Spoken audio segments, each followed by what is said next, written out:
The tin bowl held gruel thin enough to see the wood grain through it, and it sat on a long table in a room that smelled of lime wash and damp stone and something older than either. Outside the gates, London went on, coal smoke rolling low over the rooftops, cartwheels thudding in half-frozen mud, the ordinary noise of a city that did not pause for the cold. Inside the workhouse, the cold was different. It did not arrive with the wind. It simply lived there, in the walls, in the floor, in the particular quiet of people who had learned not to speak without cause. London built dozens of these places after 1834, when the new Poor Law remade how England managed its destitute. The principle behind them was called less eligibility. Life inside must be made harder than the life of the lowest labouring man on the outside, so that only the truly desperate would seek entry. The food was kept poor, the hours long, the rules rigid, the rooms plain. And the desperate came anyway, because outside there was nothing left. They gave their names at the gate. They surrendered their clothes. They received in return a uniform of coarse wool that sat stiff at the shoulders, and they were separated from their families in the receiving yard, sometimes without understanding when they might speak to them again. Some stayed weeks. Some stayed years. Some were carried out through a side passage in a plain wooden box, and set in ground the parish kept for exactly this purpose, in rows that filled quietly and were seldom visited afterward. Their names were written down mostly. But written down is not the same as remembered. Welcome. Wherever in the world you are tonight, whatever the clock reads there, I am glad you have found your way here, to the Bedside Historian. If this is your first time with us, please consider subscribing, and leave a comment telling me where you are listening from, and what hour it is in your corner of the dark. It is always good to know who is out there. Make yourself comfortable. There is no need to hold on to every word. Let the voice carry you. Tonight we begin before the workhouse. We begin with the law that built it. For more than 200 years before 1834, the relief of the poor in England was the business of each individual parish, and there was nothing uniform about it. No central authority, no national standard, no single office in London tallying the full cost or issuing binding instructions about how it was to be done. Each parish kept its own accounts, levied its own rate, appointed its own overseers, and distributed what it collected according to local custom and the judgment of local men, and the depth of the parish funds in any particular winter. The law at the root of this older arrangement traced back to the last year of the 16th century, to an act passed under Elizabeth I that placed the formal care of the destitute on the parish as an institution. It was a law born in a world reshaped by plague and failing harvests and the dissolution of the monasteries, which had for centuries provided some portion of the charity that England's poor depended upon. The act made that charitable function into a civic duty and spread it across thousands of local bodies, each one responsible for the souls within its own boundaries. In the 2 centuries that followed, the law gathered amendments and precedents and interpretation the way timber gathers age. Overseers of the poor were appointed each year from among the more substantial men of the parish, a farmer with some acres, a tradesman of local standing, and they collected the poor rate from householders and distributed it where the vestry judge need to exist. Relief came in different forms depending on the parish and the season and the overseer's disposition. A widow with young children might receive a regular weekly allowance. A family whose breadwinner had fallen ill might receive a sum of money to last them through the worst of it. A very old man with no surviving family might be given a place in the small local poorhouse, the older kind, modest and separately managed, where those with no other recourse received a rough sufficiency of shelter and food. These older poorhouses were nothing like what would come later. Many were converted cottages or small buildings acquired by the parish over time, their rooms and routine shaped by the men and women who happened to run them. The diet was plain. The work expected of those able to do it was not dramatic. The conditions varied from tolerable to grim, depending on where you were and who was in charge. But the scale was human. The relationship between the overseer and the pauper was, at least in theory, a local one. An overseer in a village parish might know the family he was helping. He might have bought bread from the same baker, attended the same church, walked the same roads for 30 years. Through the late 18th century, as the population of England began to rise more steeply than it had before, and as enclosure reshaped land use in the agricultural counties, the burden on parish relief grew heavier. Then came the long wars with France and the ruinous harvests of the mid-1790s and the sharp climbing of bread prices. And something had to give. In the spring of 1795, magistrates meeting at a public house in Speenhamland, a village in Berkshire, resolved to supplement the wages of agricultural labourers according to a scale calculated against the price of a standard loaf of bread and the number of mouths a man had to feed. If his weekly wage fell below what the scale required for a household of his size, the parish would make up the gap. This resolution was local. It had no binding authority beyond the county, but it spread, and a version of it came to govern poor relief across a wide belt of southern and eastern England for the next 4 decades. A labouring man worked his regular days. His wages were not sufficient. The parish supplemented them. The farmer who paid those insufficient wages was, in effect, having the shortfall covered by the ratepayers of the parish. Though most who benefited from the arrangement did not describe it in those terms when they spoke of it. By the late 1820s, the annual cost of poor relief in England and Wales had risen to somewhere near £7 million. In many southern counties, the rate levied on property to fund this relief consumed a significant portion of what farms and houses earned. Ratepayers met in vestry rooms and complained. Political economists wrote pamphlets arguing that the system was destroying the very people it meant to help, removing from them the natural pressure of want that would otherwise keep them industrious and self-reliant. Clergymen and magistrates who worked among the poor wrote letters arguing the opposite, that wages in the agricultural counties had fallen precisely because farmers knew the parish would supplement them, and that the labourers were not made lazy by the system, but trapped inside it. The argument was not clean, and it was not new, but by the early 1830s it was louder, sharpened by a political culture already unsettled and pressing for change in many directions at once. In 1832, a royal commission was appointed to investigate. It was a large inquiry, its assistant commissioners travelling through hundreds of parishes taking evidence from overseers and magistrates and clergymen, and occasionally from the poor themselves. Much of the work of interpreting and shaping that evidence fell to 2 men who brought to it very settled views.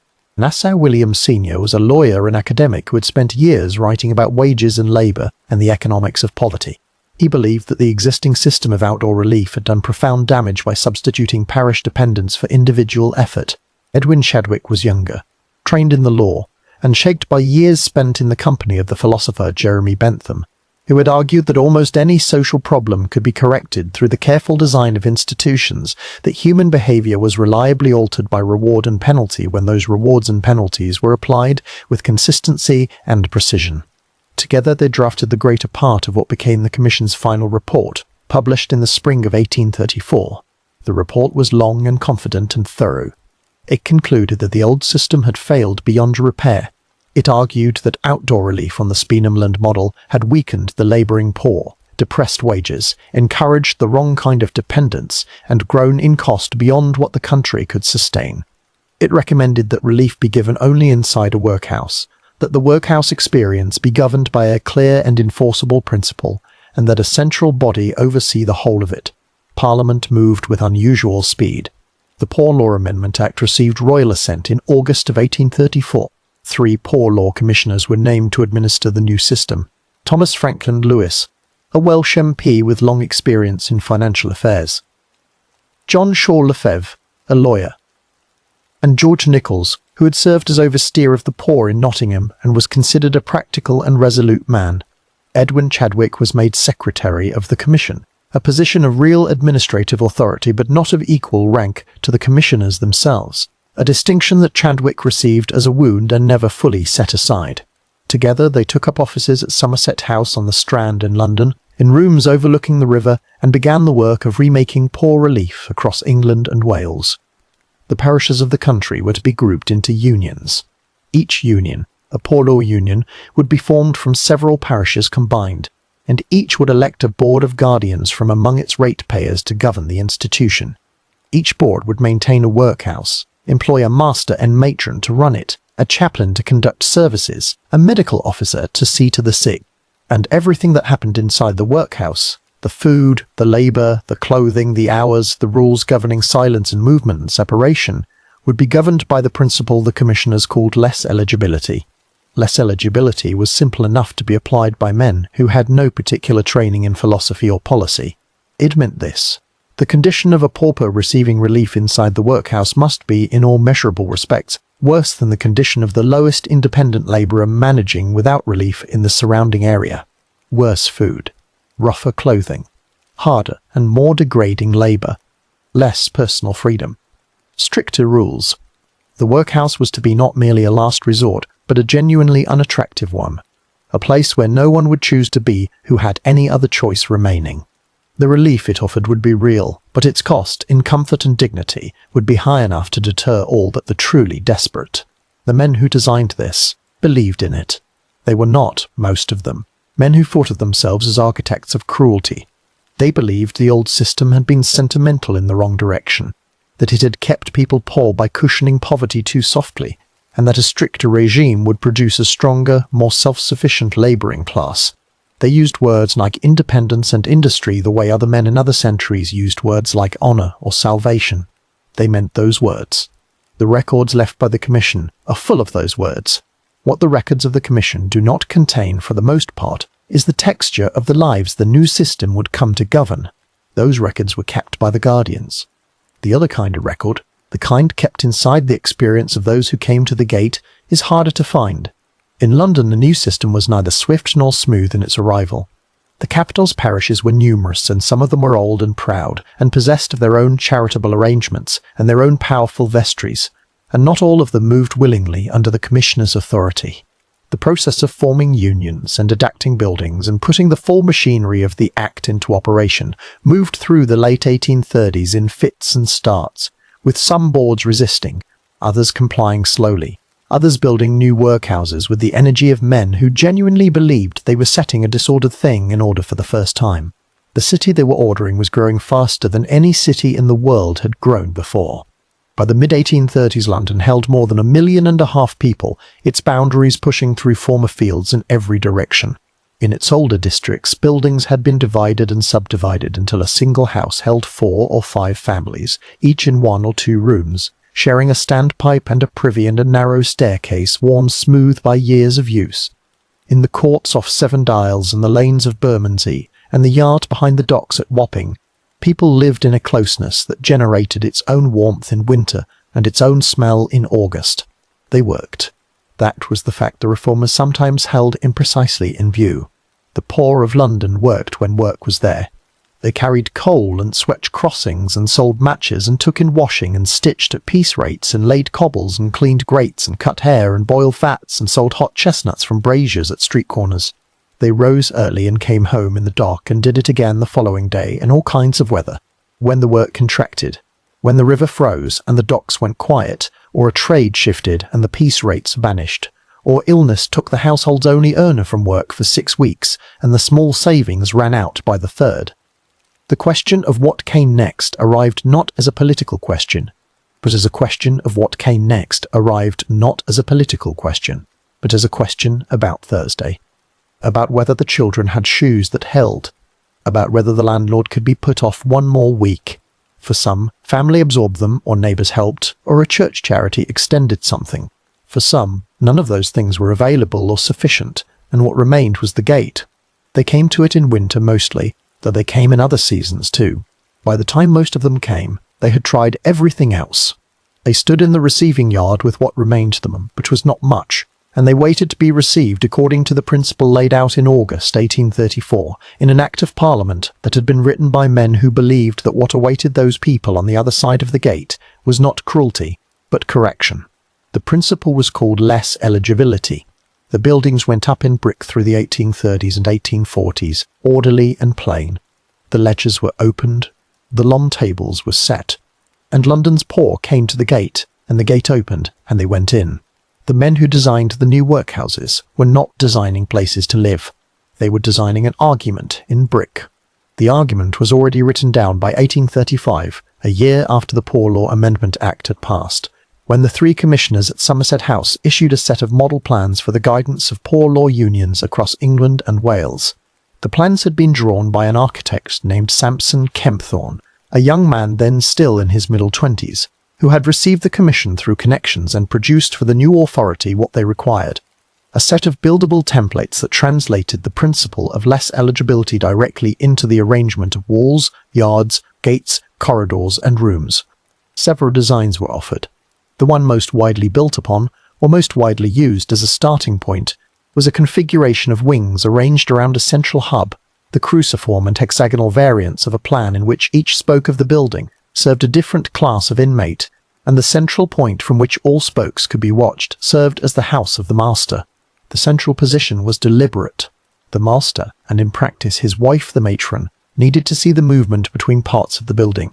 They needed to observe without being everywhere at once. The plan gave them that.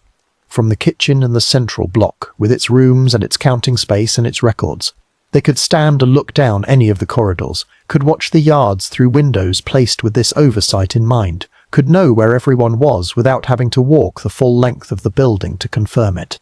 The design was a management tool as much as a building. The walls did work that staff could not have done alone. Those walls were going up across London through the later years of the 1830s and into the 1840s, rising in areas that were themselves changing faster than the men laying the foundations could fully predict.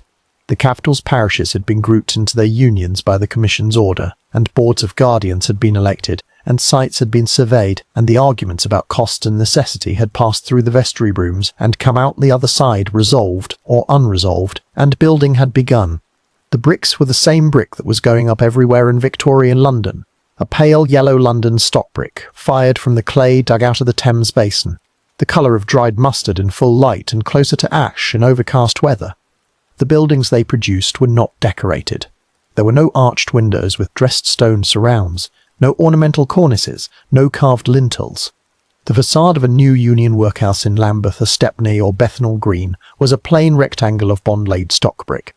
Its windows set in simple openings, its roof clad in slate, its gate a wooden or iron barrier set in a brick archway that marked the limit between the street and what lay behind it. They were utilitarian in the way that mills and warehouses were utilitarian, not exactly ugly, not making any effort toward beauty, shaped entirely by function and the cost of building at scale with modest budgets on sites chosen for price and accessibility rather than grandeur. From the street, you could not see what lay behind the facade. The building presented a flat face. The yards, which were where the inmates spent most of their working hours outdoors, were enclosed entirely by high walls and by the wings of the building itself, invisible to anyone passing on the road outside. This was also deliberate. The workhouse was not to be inspected by the casual eye. Its interior operations were for the guardians and the officers and the master and the commission's inspectors, and for those who needed relief and came in through the gate.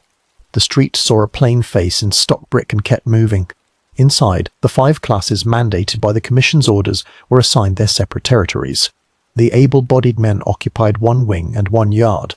The able-bodied women, another.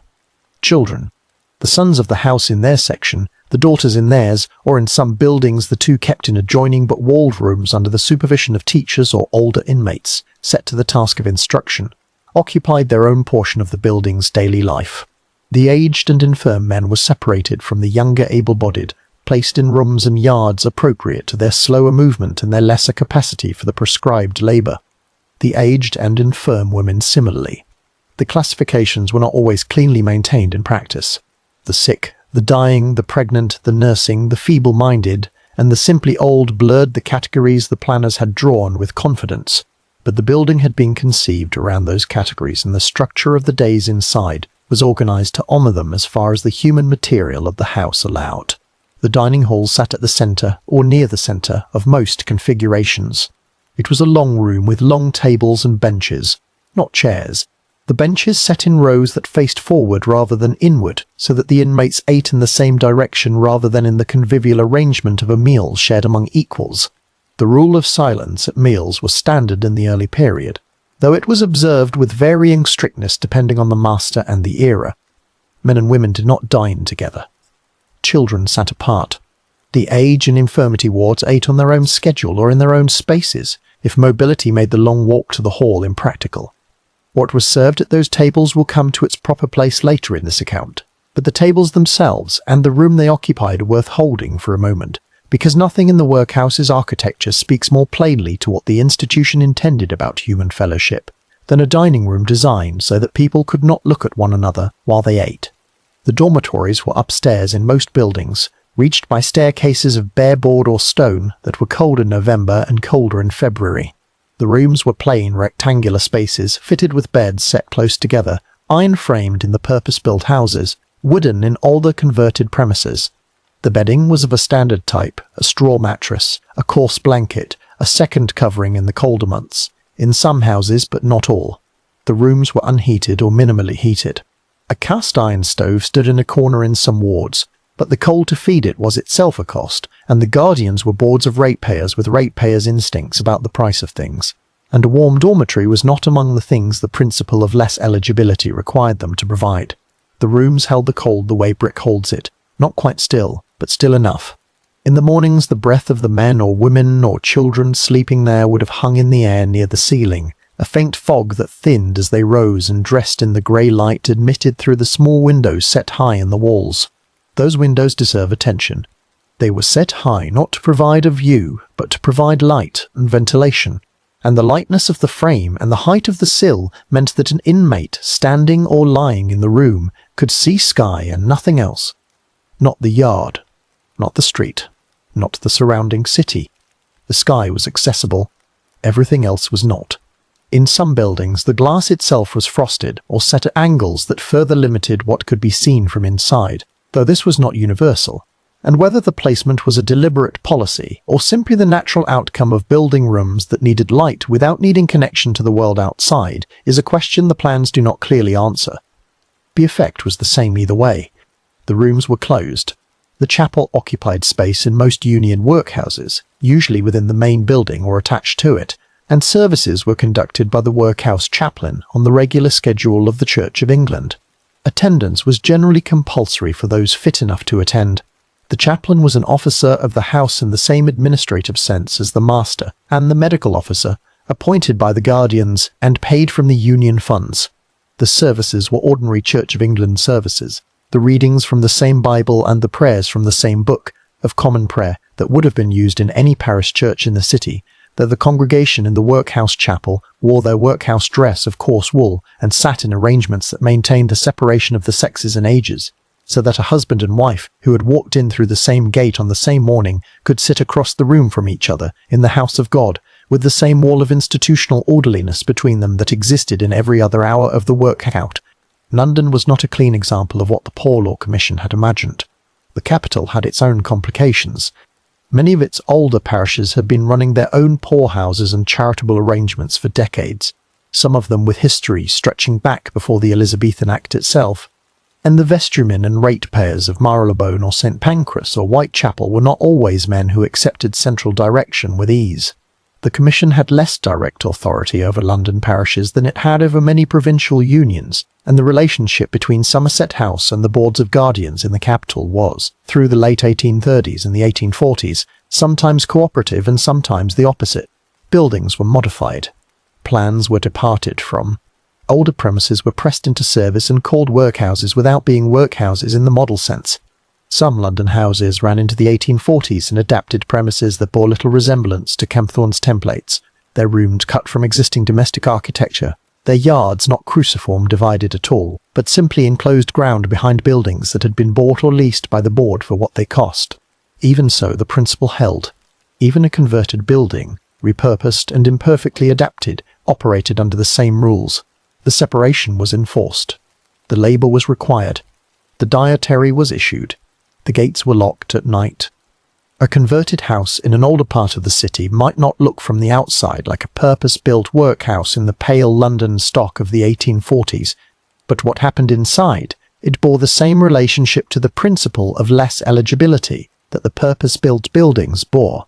The architecture was the clearest expression of the system's intent, but the system did not require the architecture to operate. It required only the gate and the rule and the willingness of men with ledgers to maintain the distinction between those inside and those outside in every practical detail of daily life. By the 1840s, purpose-built workhouses were rising in London's expanding parishes with more regularity. The boards that had resisted or delayed or made do with converted premises came, one by one, to build. The stock brick went up in Poplar and in Greenwich, in Shoreditch and in Lambeth, in the northern parishes and the southern ones, in the districts along the river and the districts further inland. The buildings occupied their plots with a settled heaviness. They were not designed to be temporary. The men who raised them intended them to stand and serve for a long time. They planted their high walls, roofed their slate-grey roofs, set their windows high and plain.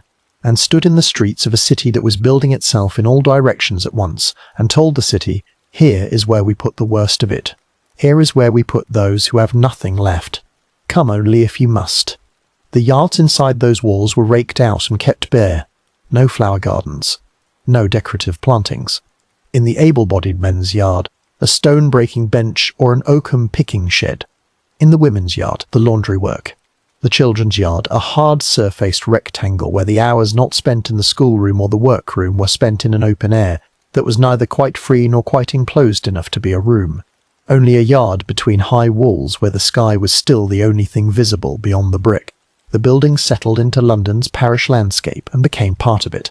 They became landmarks in the way that a church or a brewery or a set of almshouses becomes a landmark, not because they were admired, but because they were there, year after year, in the same place, their gates opening in the early morning and closing at night, their chimneys adding their smoke to the general smoke of the street, their walls holding the sound inside.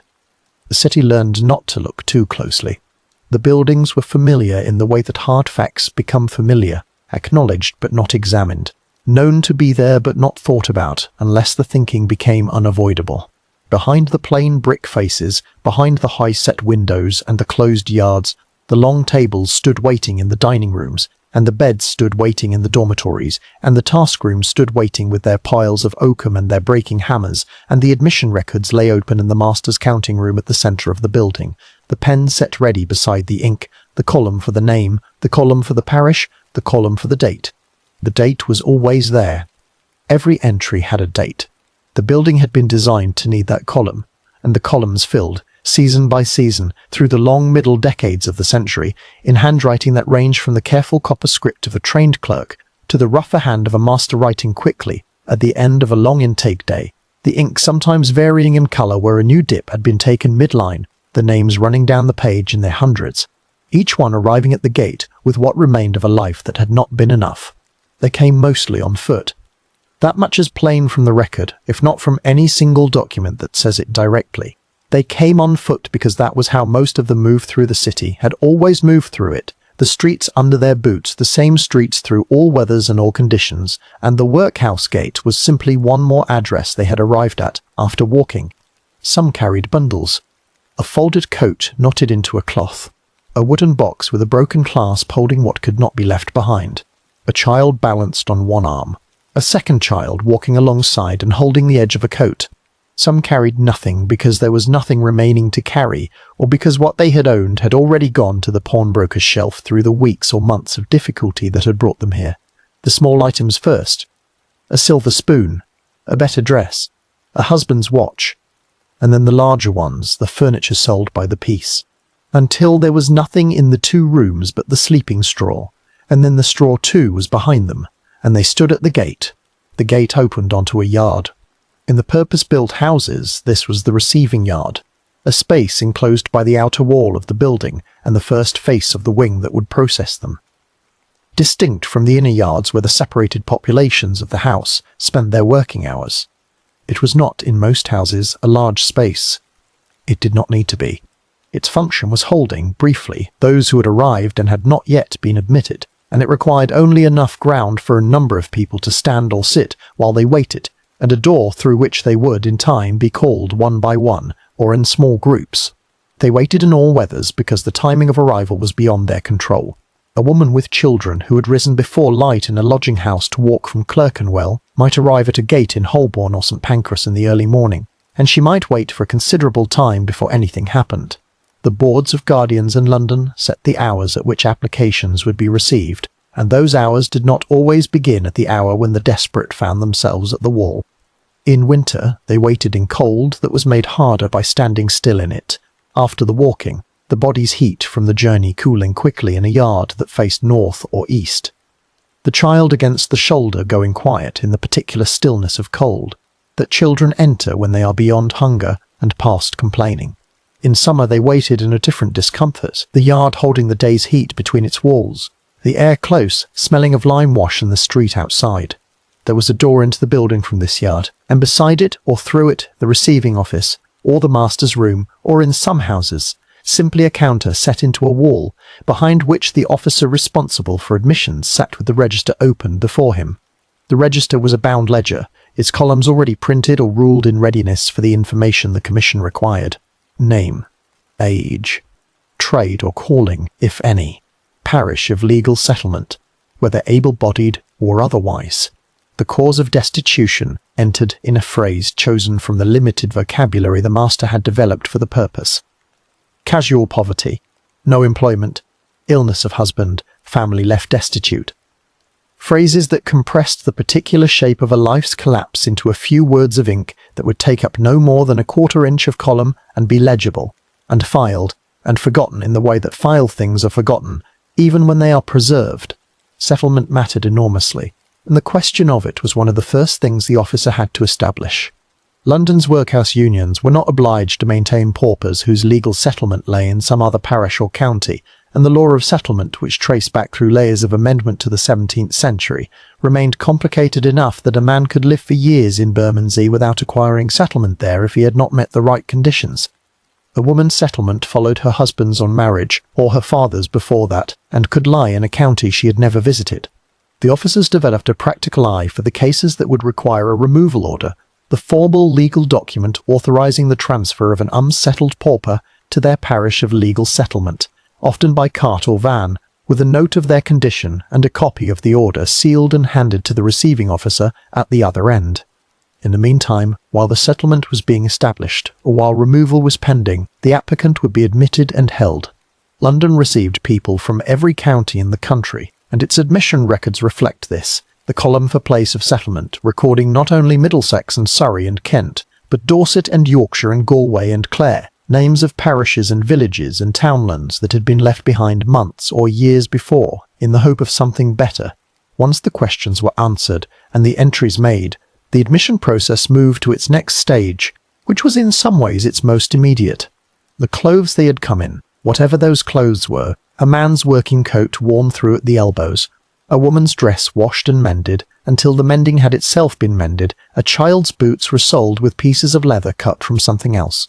These were to be taken away, laundered, or fumigated according to the house's practice, and stored. In theory, they would be returned at discharge. In practice, the length of a person's stay, and the condition of what they had surrendered, and the thoroughness of any particular house's storage arrangements, meant that this return was not always effected in the way the rules described it. What was certain was the taking. At the moment of admission, what a person wore on their body was no longer theirs to wear. Before the workhouse clothes were issued, bathing was required. This was partly a public health measure, the condition in which many arrived after weeks in overcrowded lodgings or nights sleeping roughed, made the cleansing of the body a practical necessity before placing them near others. It was also something else, something the rules did not state in those terms, but which the experience made plain. The bath was a threshold.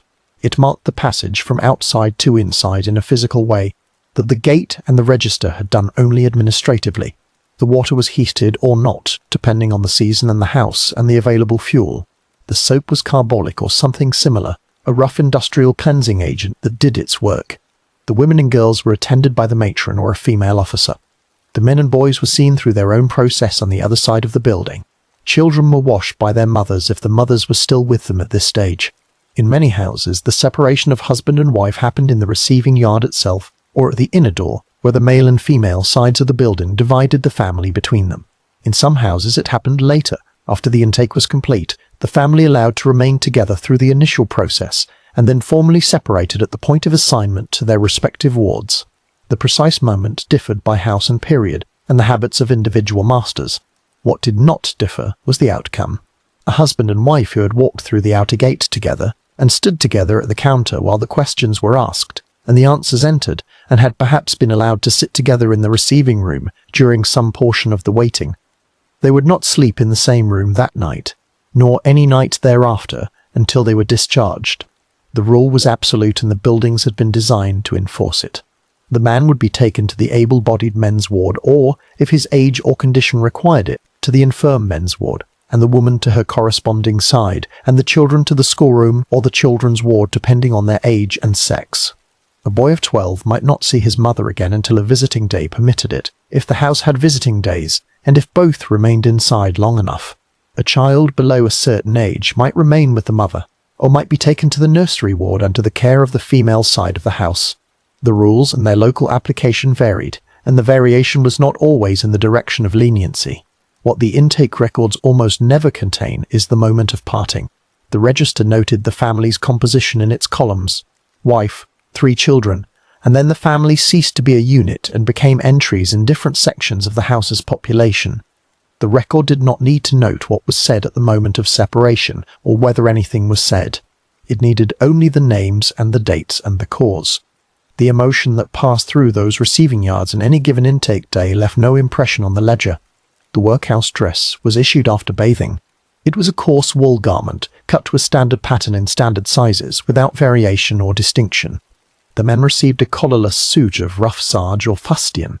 The women, a dress of the same coarse weave, sometimes with a cap of plain cotton or linen. The dress was marked in some houses with the letters of the union, the abbreviation stamped into the fabric or sewn in thread, so that anyone wearing it was identifiable as belonging to that house should they leave without authority. The children received smaller versions of the same. Whatever variation of colour or cut a person's own clothing had carried, however worn and poor it had been theirs. The workhouse dress belonged to the house.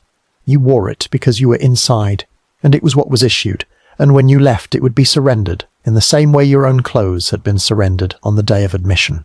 There is a kind of documentation that the archives hold which is distinct from the admission registers, and the Board of Guardians minutes and the official dietary returns, a literature of testimony that accumulated through the middle and later decades of the Victorian period, as reformers, journalists and parliamentary committees began to ask the people inside to describe what they had experienced.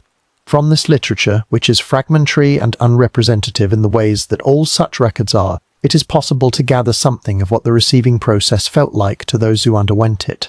What comes through most clearly is not the singular moment of greatest difficulty, not the separation, which is what later accounts often fix upon, but the cumulative weight of small surrenders, the way the process moved a person through its stages with a thoroughness that left them on the other side of it, uncertain of what remained that was theirs. The name was in the register. The clothes were in a bundle in the store. The family was on the other side of a wall. The face in the copper mirror above the washroom basin, if such a mirror existed, wore a face they recognized but a garment that belonged to no particular person, only to the house. The receiving ward, where newly admitted inmates were sometimes held for a day or two before full integration into the house's general population, was in some establishments a separate room or set of rooms with its own temporary routine. It served a practical function. New arrivals might be carrying illness, might require time to be assessed by the medical officer before being placed among the general population. And it also served as a kind of buffer, a space between having arrived and having fully entered, where the adjustment from outside life to the workhouse's regulated days could begin without the full machinery of the house yet pressing on all sides. In practice, it was often simply a bare room with beds, the new intake sitting or lying in their workhouse dress, the smell of the carbolic soap still on them, the sounds of the fuller house audible through the walls, feet on bare boards overhead, a distant bell marking a meal or a change of task, a child's voice from somewhere in the female wing, unclear at this distance, familiar and not. Beyond the receiving ward, through the inner corridors of the house, the days were organized. The bell would ring in the morning before first light. The tasks would be assigned. The meals would be set and cleared. The chapel bell would call in its season. The medical officer would make his rounds. The chaplain would conduct his services. The master would walk the corridors and the yards, and stand at the centre of his cruciform building and observe, and in the counting room at the middle of it all, the admission register lay on its shelf, the entries from the day of intake drying into permanence. The names settled into the column, the dates held them there. Outside the gate the street continued, and the season continued, and the city built itself in every direction at once, and the gate at the receiving yard opened and closed and opened again as winter came on, as more of them came, as the pages of the register turned. The bell rang before first light, and they rose from the dormitory beds and dressed in the cold of the room, the workhouse wool stiff against the skin in the way that institutional cloth is always stiff, carrying the particular chill of fabric that has been stored in a place where warmth is not maintained through the night. The day had been organized in advance of their waking. The bell was not a request. It was an announcement that a certain portion of the day's schedule had arrived, and that their presence in the next portion was now expected. In the able-bodied men's ward, they filed down the bare staircase toward the morning meal, and then, meal cleared and the brief time of it already behind them, toward the task rooms and the yards where the work of the day would be done. In the women's ward, the same movement, in its own corridors, toward its own set of assignments. The children in their schoolroom hours and their work hours, separated into the rhythms appropriate to their age and capacity. The aged and infirm in their own wards, set to lighter tasks where their bodies permitted any task at all. The machinery of the house ran on this separation, and the working day was its most visible expression. The tasks prescribed for the able-bodied were not chosen because they were useful. That point, which seems like it ought to require some argument, requires in fact very little, because the men who designed the system said as much themselves in the language of their own reports. The principle of less eligibility demanded that the experience of relief be worse in all material respects than the experience of independent labour in the free market. If the work assigned inside the workhouse was skilled, varied, productive and well managed, it would not serve that purpose. The work had to be hard in a specific and legible way. It had to be the kind of work that no rational person would perform voluntarily if they had any alternative. It had to be degrading enough, monotonous enough, physically punishing enough that the deterrent effect would hold. The work chosen was, accordingly, work of a particular character. Oakum picking came first in the list because it was first in prevalence. It was the task most close associated with the English workhouse in the mid-Victorian period, the task most likely to be found in any house in any season, and it was chosen not from any industrial necessity, though there was a legitimate use for the product, but because it met the requirements the principle demanded with a precision that no other task quite matched. Oakum was old rope. It was rope that had been removed from ships, rope that had served its purpose in the yards and holds of vessels working the Thames and the coastal trade and the longer routes, rope that had been tarred and used and worn, sometimes for years, sometimes for decades, until it could no longer be trusted to the purposes for which new rope was trusted. This old rope was bundled and brought to the workhouse, where it sat in the task rooms in coils and piles that filled the air of those rooms with a particular smell, heavy and dark, of tar and salt and rope fibre and something else underneath all of that. A wet, fibrous smell like old wood left in water for a long time. Which was in fact part of what it was. The work was to separate the rope back into its component parts. A length of old rope, even heavily tarred, could be worked open with the fingers and the thumbs into its twisted strands, and those strands could be further separated into the individual fibres from which they had originally been spun, and those fibres, loosened and cleaned of the worst of the tar by the working, could be gathered into bundles that would serve as caulking, packed into the seams of wooden ships' hulls to help keep them watertight. There was a genuine market for oakum in a city that still launched and repaired wooden vessels, and the picking done in workhouses across the riverside parishes contributed in a small way to the maintenance of that trade. But the work was not set because the market needed it. The work was set because of what it did to the hands that performed it. The fibres of old tarred rope are not soft. They are stiff with age and hardened with the tar that has soaked into them and dried there through years of use. To pull them apart with the fingers requires sustained pressure applied in the same way again and again, a picking and separating motion that works the tips of the fingers and the joints of the knuckles and the ball of the thumb against surfaces that resist. In an hour the discomfort is real but manageable. In 4 hours the skin on the fingertips begins to roughen and open. In 6 hours, for someone who has not done the work before, or has not done it recently enough for the skin to have developed any hardness, the fingers are cracked and bleeding at the edges, and the tar embedded in the rope fills those small wounds, and the work continues because the daily quota has not been reached and it will not be excused. The quota was the mechanism by which the task became a discipline rather than merely a chore. Each able-bodied man was assigned a weight of oakum to pick per day, typically set somewhere in the range of 3 to 4 pounds in the early period, with some houses setting higher targets. A woman's quota was usually somewhat less. The work was inspected. The finished oakum was weighed. If a man had not met his quota, the shortfall was noted, and the question of his relief for the next day could be conditioned on it, or the period of his required stay extended.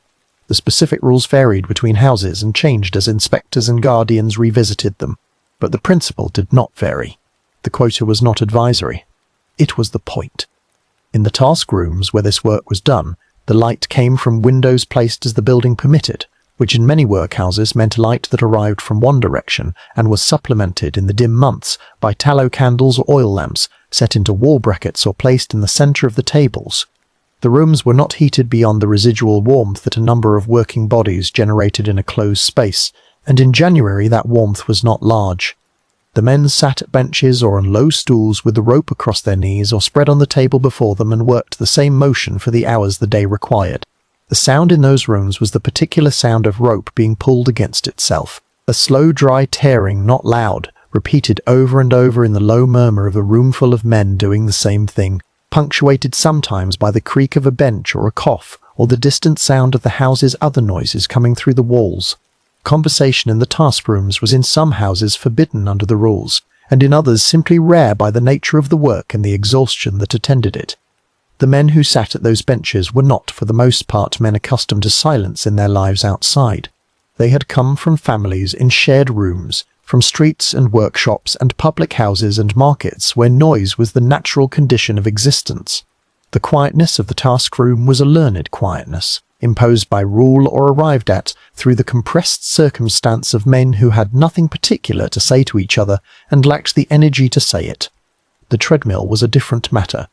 It was a different kind of task in almost every respect, though it served the same purpose. Where oakum picking was stationary and small in scale, the treadmill was mechanical and physical on a scale that announced itself. The wheel was a large wooden cylinder set horizontally on iron bearings, its outer surface fitted with treads or boards at regular intervals, the whole structure enclosed in a frame of timber and iron, and the men who worked it stood at the top of the wheel and stepped forward onto each descending board as the wheel turned under their weight, as if climbing a stair that rose endlessly and arrived nowhere. The pace was set by the wheel's resistance, which could be increased or lightened by the adjustment of a brake, and the men were typically worked for periods of 15 or 20 minutes, then rested briefly, then set to it again for a working period that in the early workhouses ran to several hours across the morning or afternoon. In some installations the treadmill was connected to something, to millstones that ground grain, or to a pump that raised water.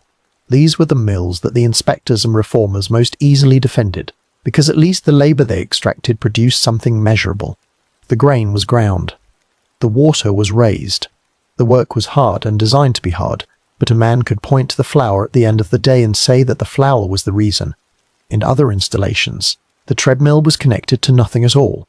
It turned. The men stepped and stepped on its treads for the hours prescribed. The wheel turned in its frame and accomplished nothing beyond the turning. This was the purest form of the principle.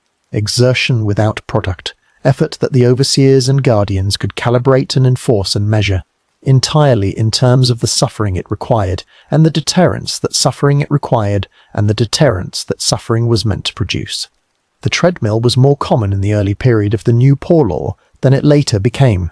Criticism of it appeared with some regularity in the reforming literature of the 1840s and 1850s, not primarily because it was cruel in principle.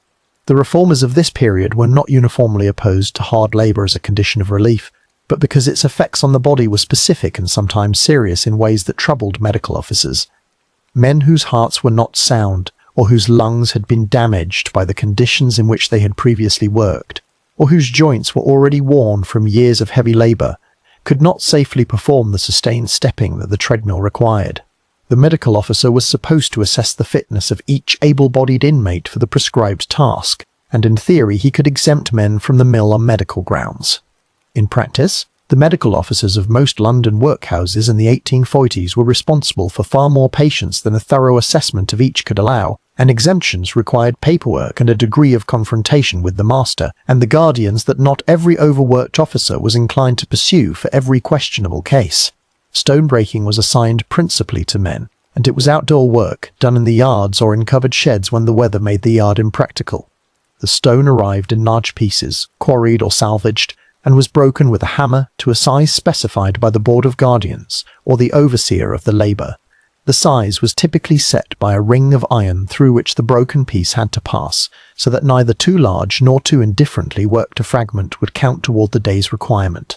The hammers were ordinary iron-headed hammers, heavy enough to do the breaking, and the work required the same sustained repetition as the oakum. The raising and dropping of the hammer, the crack against the stone, the clearing of the fragments, the selection of the fragments, the selection of the next piece to break, the raising of the hammer again. The labour filled the air of the yard with the sharp sound of hammer against rock, and with the dust that the breaking threw up, and that dust settled on the men's clothing and in their hair and worked into the cracks at the corners of their eyes, and they breathed it through the hours of the morning and the hours of the afternoon. The hands that broke stone developed a different kind of damage from the hands that picked oakum. Not the cuts and tar-embedded wounds of the rope room, but the deeper bruising of men working a heavy tool through cold air, the shock of each blow travelling back up the handle into the wrists and the forearms, hour after hour, until the arms were too heavy to lift the hammer above the knee without an act of will. Bone crushing occupied a later chapter in the workhouse labour list, and a darker one. Bones, animal bones from slaughterhouses and butchers' yards, were brought to the house to be ground into bone dust, which could be sold as fertilizer. The bones arrived unwashed and smelling of the yards they had come from, and the men assigned to the bone mill worked at machines that crushed and ground them. The smell of the work thick around them, through the hours of their shift. This was labour that even within the workhouse system attracted a particular kind of remark, and it was the labour most directly connected to the scandal that came out of the Andover workhouse in Hampshire in the summer of 1845, when it was disclosed that the men set to crush bones at that house had been starving severely enough that they were competing with each other to chew marrow from the bones they were grinding, fighting quietly over scraps of putrid meat that clung to the fragments. The Andover inquiry that followed brought the bone-crushing question briefly into national view, and contributed to the eventual reform of the Poor Law Commission into the Poor Law Board in 1847. But the practice continued in various forms in various houses across the country long after Andover's name had cleared from the newspapers, and in London the record of its use in individual houses is uneven, some guardians quietly discontinuing it in the years after the inquiry, and others maintaining it within their own understanding of what the principle required. What all of these tasks shared was their deliberateness. They had been selected not from a survey of what the city needed, or what the poor might learn from doing, but from a calculus of what would hurt enough. The men who devised the system did not use that word. They used words like discipline and independence, and the restoration of habits of labour, but the logic behind the word they used pointed in the same direction as the word they did not. If you wanted people to accept relief only as an absolute last resort, you made the relief unpleasant in a way that a person with any remaining resource would choose to avoid. And the only way to make the labour inside the workhouse worse than the labour of the lowest free man outside was to choose labour that produced nothing useful for those who performed it, that rewarded no skill, that offered no progression, that ended only in the exhaustion that permitted the next day to begin. In the evenings, after the task rooms had been cleared and the last quota weighed and the hammers stacked in the oakum bundle, the men returned to the dormitories through the corridors of the house and lay down on the iron-framed beds in their workhouse clothes and stared at the plaster of the ceiling until the light failed and there was nothing left to look at.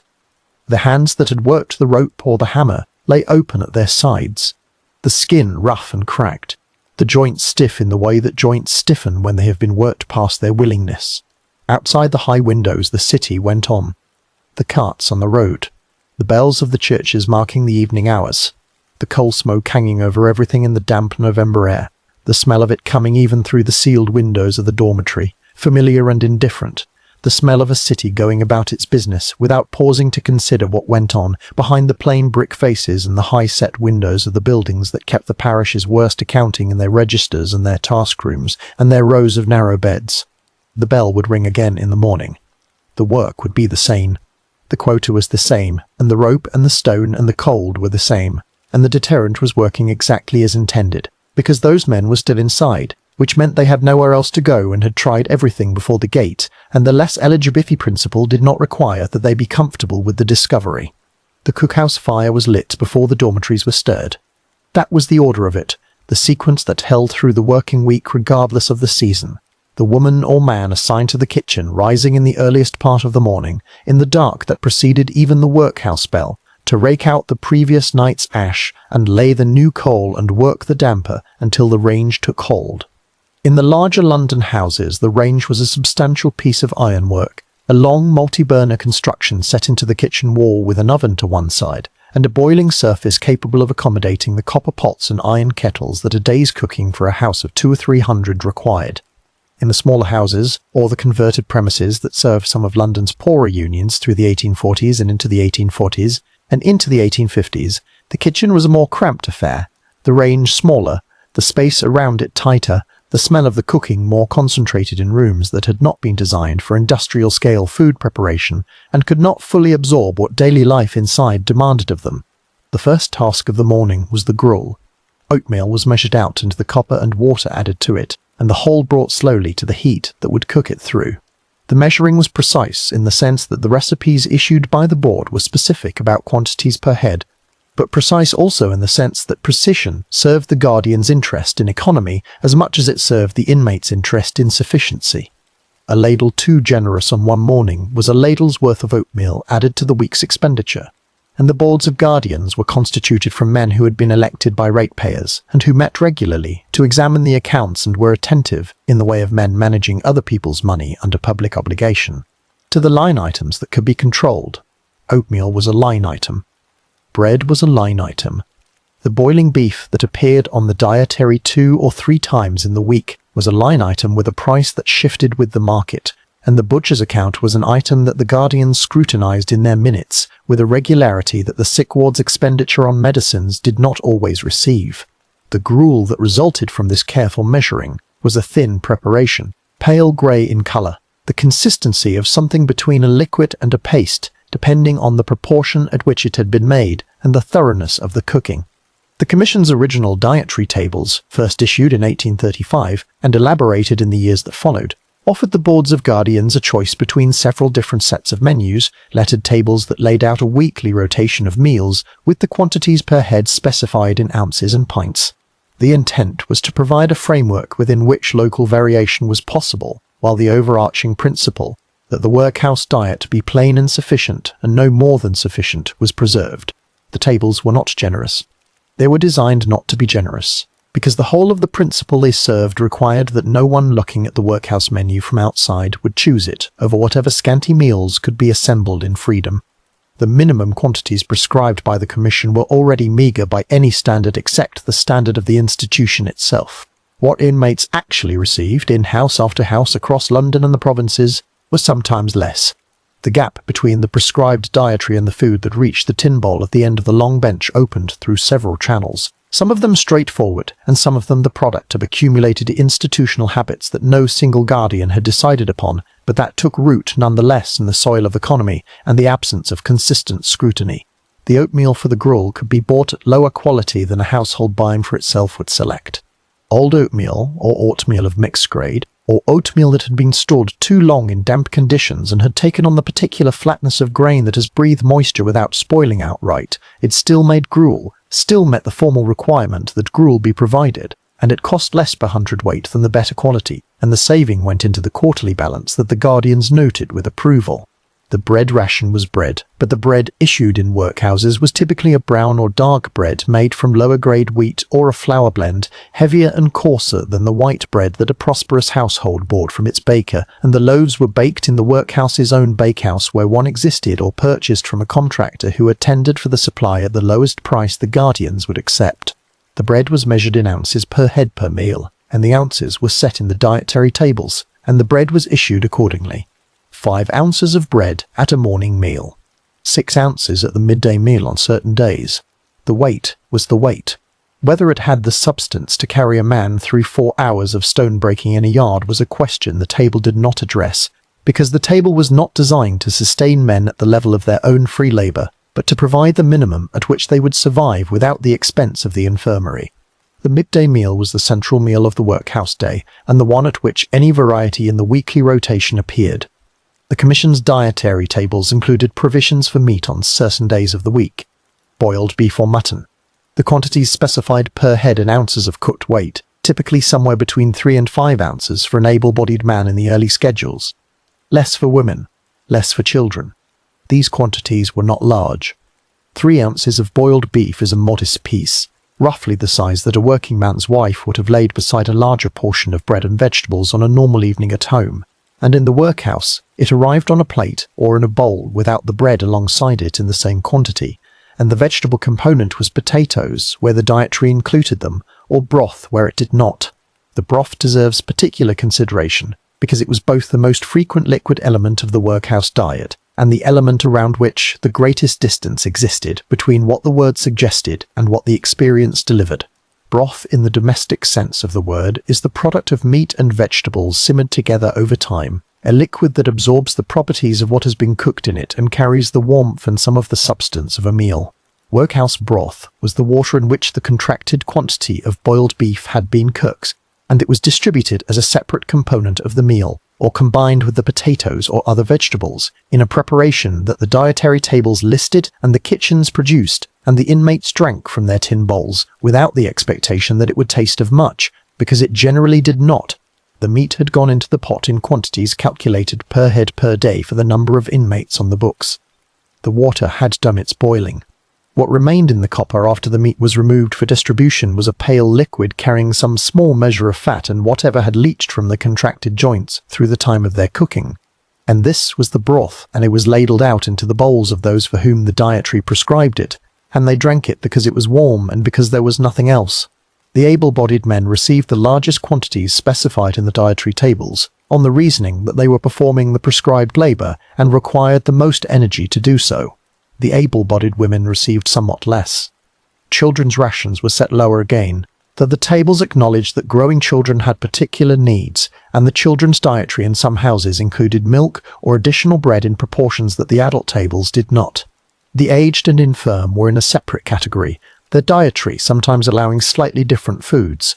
A small quantity of cheese where the standard table offered none, or a more frequent inclusion of meat on the grounds that their digestion could not manage the standard diet's heaviest components, though the principle of less eligibility applied to them as much as to anyone else inside the walls, and the accommodation made for age and infirmity was calibrated to their condition rather than to any idea of comfort. The sick were fed under the medical officer's direction, and the sick dietary was in theory more responsive to individual need than the standard tables. Broths, arrowroot, beef tea, the particular preparations that the medical practice of the period considered appropriate for fever or debility, or the stages of recovery. Whether the sick wards received what the medical officer ordered was a question that varied by house and by the degree of cooperation between the medical officer and the matron who controlled the kitchen, and there were houses where the gap between what a sick man was supposed to receive and what reached his bed was considerable, not from malice in any single person but to receive, and what reached his bed was considerable, not from malice in any single person, but from the combination of an understaffed kitchen, an under-equipped store, and the persistent logic of economy that shaped every purchasing the guardians made. The kitchen labour itself was performed by pauper inmates. This was the standard arrangement in London workhouses through the middle decades of the century. A cook might be employed as an officer of the house, particularly in the larger establishments, but the actual work of carrying, lifting, washing, scrubbing, and the sustained physical labour of feeding several hundred people 3 times a day fell to the women assigned to kitchen duty under the matron's oversight. They rose with the fire. They hauled water from the pump to the copper, carried it in buckets that were heavy when full, the handles cutting into the palms of hands already roughened by the oakum room or the laundry. They stood in the steam of the cooking surface through the hours of preparation, their faces and forearms damp with it, the heat of the range at their backs, while the cold of the stone floor came up through their workhouse shoes. They served the meals from the kitchen hatch, or at the end of the long tables, and cleared what remained into the buckets designated for scraps, and washed the tin bowls in the stone sinks, and laid out the bread ration for the next meal, and began the preparations for the soup, or the boiled potatoes that the midday dietary required. What remained in the bowl after a meal was almost always nothing. That is the detail that the reformers who visited London workhouses in the 1840s and 1850s noted most consistently, and it is a detail that must be understood in terms of its real meaning. In a household where food is adequate, plates and bowls are not always emptied. The decision to leave something is a small signal that enough has been had. In the workhouse dining room, the bowls were emptied because the quantity they had held was not enough to reach the point at which anything could be left, and so they were emptied. The bread consumed to the last crumb, the gruel drunk to the last cooling trace, and then the hands that held the empty bowl lowered it to the table, and the person sitting behind it waited for the meal to be concluded and the benches scraped back from the tables. The silence in the dining room during meals was real in many houses, required by the rules that the master enforced according to his own inclination and the general culture of the house. whether silence was formally prescribed or simply the condition that set in when men and women who had nothing to say sat together in exhaustion before food that required no comment. The accounts of those who observed workhouse mealtimes through this period described the same quality of quiet: the chink of tin against the table, the sound of bread being broken, the flat sound of gruel being swallowed, the distant noise of the kitchen behind the serving wall, the scrape and knock of pots being moved, the voices of the women at the copper, briefly audible and then closed off again as a door swung shut. The room held what sounds it held and offered them back unchanged, the high ceiling not warming them into anything more than what they were. In the 1860s, the question of workhouse dietaries attracted more sustained and systematic attention than it had received in the earlier period. Dr. Faustabouts. Edward Smith, who served as a medical officer under the Poor Law Board and who had already done significant work on the nutritional needs of different kinds of labour, was appointed in 1866 to investigate the dietaries of workhouses across England and Wales following a period of heightened public concern about conditions in the sick wards. His report, published the following year, documented with careful precision the caloric and nutritive content of what was being provided in workhouses across the country, comparing it against what he had previously established as the minimum dietary requirements of different classes of working people. His findings were not comfortable reading for the guardians of houses where the dietary had been managed with primary attention to the quarterly accounts. Smith found variation across houses that was wide enough to be troubling on its face. Some houses had improved their dietaries over time, responding to inspection pressure or to the particular disposition of a conscientious board. Others had not. The gruel in some was measurably thinner than in others, the ratio of oatmeal to water being a simple calculation that had a correspondingly simple effect on the nutritive value of what was served, and the quantities of meat per head per week across the range of houses he examined spread across a range that could not be explained by any difference in the official tables all of them were working from. The official tables had been the same. The houses had applied them differently, and the difference was visible in the bodies of the people who had spent months or years inside. What Smith's report could not easily capture, and what no report of its kind could capture, was the private weight of inadequate food over time.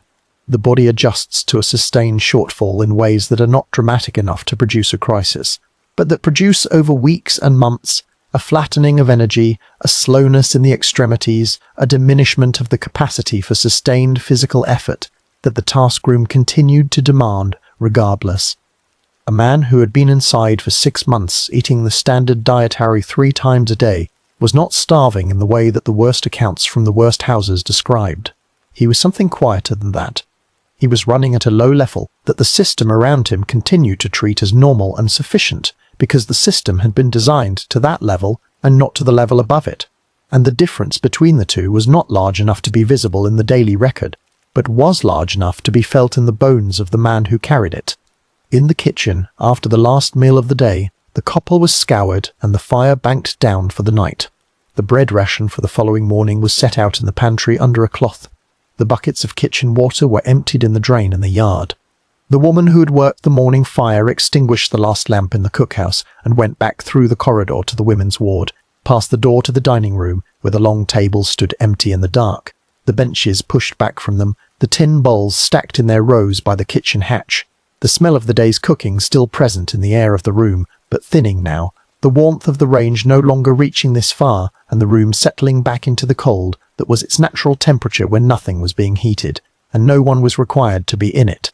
The morning would bring the copper again, and the measuring of the oatmeal and the water rising to the heat and the gruel forming in the pot in the half-dark of the kitchen, before the dormitory bell rang and the house came back to its required wakefulness.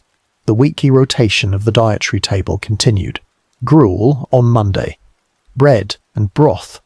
The boiled beef twice in the week if the contractor's supply was adequate and the board's account was not under unusual pressure. Potatoes, where the table included them. The bread measured in its ounces and set out. The amounts the same each day, the amounts the table required, the amounts that were enough by the definition the system had built for itself, which was not the definition that the bodies sitting at the long benches in the silence of the dining room were using when they lowered the empty bowl and felt the meal already fading before the task-room bell rang and the day resumed. The schoolroom was at the front of the children's side of the building in most of London's workhouses, or placed wherever the structure of the house had left a room large enough to hold benches in rows and a teacher at the far end of them.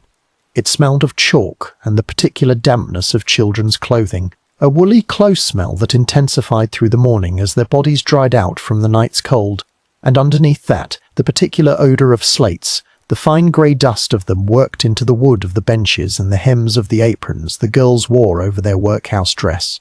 The fire in the schoolroom grate was small for the size of the room because the children's mass in a room of 30 or 40 was itself a source of heat that the guardians' experience told them was sufficient, which was not the same as saying it was warm. They sat in rows facing the teacher, the younger ones in front, the older arranged behind them by the approximate size of their bodies rather than by any firm knowledge of their ages, because some of the children who sat in those rows could not have told you with certainty how old they were, and some had arrived too young to have been told, and the admission register contained an age that the officer at the intake desk had estimated from looking at them, which was a judgment that could be wrong by 2 years in either direction, without anyone present being in a position to correct it. The teacher was an appointed officer of the house, a salaried position required under the terms of the new poor law to be filled in any union maintaining a workhouse that held children.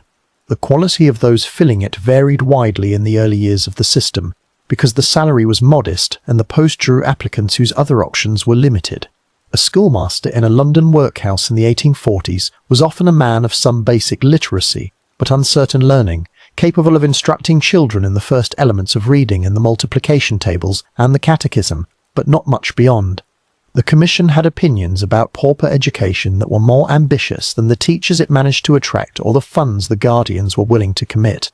James Kay, who served the Commission as an assistant commissioner before leaving to take up a broader role in public education in the early 1840s, had pressed repeatedly for a standard of workhouse schooling that would equip children to enter useful service and avoid the trap of lifelong dependency. His reports were careful and his arguments were sincere. The difficulty was that the system had been designed at every level by the principle that nothing inside the workhouse should be better than the condition of the lowest free labourer outside, and the pauper child receiving a better education than the child of an independent labouring man, was an outcome some guardians viewed with genuine unease, as if learning itself were a form of unearned relief. The result through the 1840s and into the 1850s in most London houses was a schoolroom that operated somewhere between these two impulses. A formal acknowledgement of the requirement that children be educated, carried out in practice at whatever level the appointed teacher could sustain, and the guardians were willing to fund. The children learned to read from the Bible and from the few printed texts the schoolroom contained. They learned to write on their slates in the careful, effortful movements of children who have held a chalkstick for the first time, late, working to form letters that their free contemporaries on the street outside might have been forming since the age of 4 or 5. They learned their catechism because it was required, and they repeated it in the flat, rote cadence of children who have memorized words before they have acquired any purchase on their meaning. The phrases of the Anglican catechism rising and falling in the schoolroom air with the particular blankness of a lesson that will not be interrupted by questions. The afternoons were for work. The distinction between schoolroom hours and work hours was a formal one in the better-run London houses, and the instruction in the morning and the practical labour of the afternoon were understood as two halves of a preparation for the life the children would presumably lead when they left. For the girls, the work of the afternoon meant the sewing room or the laundry or the kitchen rotation. They were set to plain sewing, the mending of the house's linen, the hemming of sheets, the repair of clothing that had worn through at the elbow or the knee, under the matron's oversight or under the authority of one of the older women inmates assigned to the task of instruction. The sound in the sewing room in the afternoon was quiet, in a different way from the schoolroom's quiet. The schoolroom had the flat, repetitive noise of recitation, but the sewing room held only the needle pulling through cloth. The occasional snip of scissors, the rustling of fabric being repositioned across a lap, and the low voice of the woman in charge when a stitch needed correcting, or a child had run a thread crooked through the body of the hem.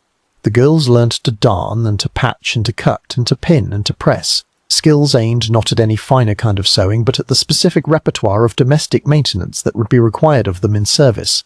To keep a household's linen in order, to mend a garment before mending became impossible, to produce by hand the everyday repairs that a house of any size needed, someone to perform.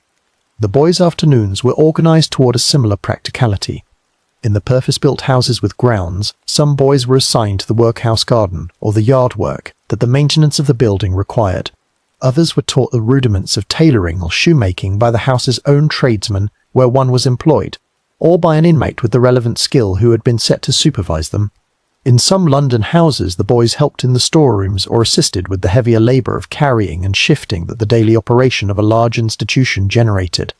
There was an argument, found periodically in the Guardian's minutes and in the Commission's correspondence through this period, about whether workhouse boys should be taught a skilled trade at any level of real proficiency, and the same anxiety that attached to their schoolroom education found its way into this question too. A boy learning to make shoes in the workhouse was potentially a boy who'd be fears at shoemaker, which was a useful outcome. But he was also, it was sometimes suggested, a boy who had received a trade training at ratepayers' expense that put him ahead of a free labourer's son who had samtabity. The question became less pressing in the later 1840s and 1850s, as London's larger unions began to send their workhouse children, not to schoolrooms inside the main building, but to the district schools established outside the city as separate institutions for the purpose. The Central London District School at Hanwell opened its doors in 1856, drawing children from a number of London unions and removing them entirely from the workhouse environment. Norwood, further south, had been serving this function for some metropolitan unions from the late 1840s. The district school was a different kind of institution. Larger, more purpose-built for children. In theory better staffed and better equipped than the small schoolrooms within individual workhouses. And the move toward them reflected a genuine recognition, slowly arrived at, that housing children alongside the full adult population of a workhouse was producing outcomes that the system's own logic could not easily justify. A child raised for years among the aged, the infirm, the casually destitute, and the chronically dependent was not being prepared for independent labour. The children who remained in district schools were also separated from their parents, but they were separated into an environment designed specifically for them rather than one designed for the management of adult poverty. For many children in London's workhouses, however, the district school was not where they went. The unions that did not participate in the district arrangements, or the periods before those arrangements were established, or the children who fell outside the ages or conditions that governed admission to the district schools. These kept children inside the main buildings, in the schoolrooms and the sewing rooms and the yards, growing up inside the institution in the most literal sense. What that growth looked like in the body and in the accumulated knowledge of a child who had been inside for 3 or 4 years or more was something the workhouse records do not directly describe, because the records were not designed to describe experience, but to document status. A child appears in the admission register on the day of entry with their age and their class, and the reason for admission, most often the destitution of their parents or the death of a parent, or the abandonment of the family by a father who had gone to look for work and not come back. From that date, they appear in the house's population returns and in the quarterly statistical summaries that the Commission required from all unions. They appear again at discharge with the date and the destination, placed in service, apprenticed to a trade, removed with parents on discharge, died. The time between entry and exit is not described. It is only contained. Inside that containment, the seasons moved without the markers that free children used to know them. No fair in the summer on the common. No gleaning in the fields in autumn, which was a game of sorts as well as a labour for the children of the agricultural poor. No stretching of the summer evenings in a street that relaxed its usual pressure when the weather was good and the light lasted. The workhouse yard was the yard in all seasons, the same paved rectangle, the same high walls, the same sky visible above the roofline, blue in July and grey in November, but overhead in the same way, from the same position, with the same view of nothing beyond the top of the brick. The meals were the same meals, rotated through the same weekly pattern. The schoolroom was the same room, with the same bench and the same slate, and the same rote repetition of the same catechism. Time passed in the workhouse through the accumulation of those sameness, one day compounding on another, without the landmarks by which a child in ordinary life would mark the passage of a year. They did play, in a manner of speaking. The hours in the yard that were not formally occupied by labour or schoolroom duty were not regulated to the minute.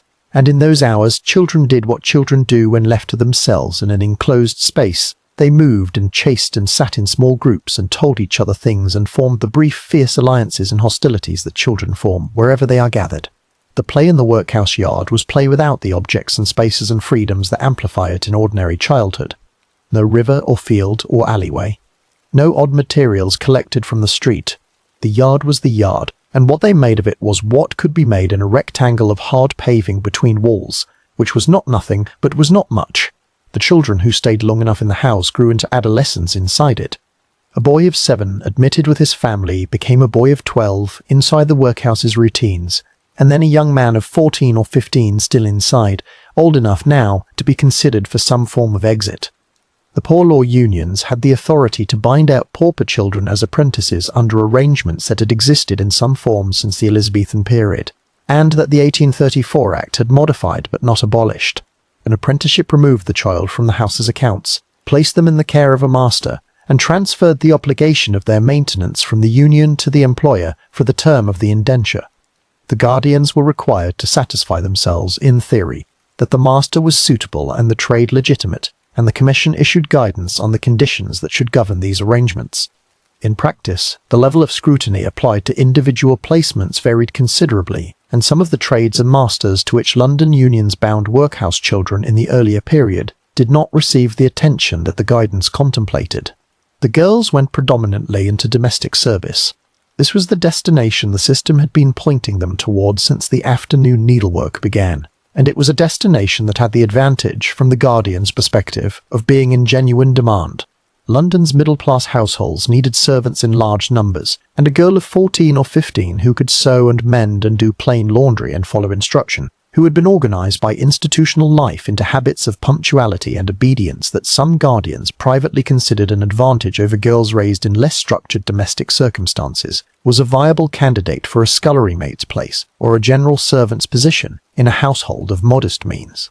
The matron of the house, or in some unions, a separate officer whose function resembled that of a placement agent, made the arrangements, the girl was presented, the household was visited or not visited, the character references were assembled from the chaplain and the matron themselves, and the girl was dressed in something better than her workhouse uniform, sometimes a dress provided by the union specifically for the occasion, sometimes a dress provided by the union specifically for the occasion, sometimes a set of cast clothing donated to the house by charitable institutions and taken to the place of her new employ.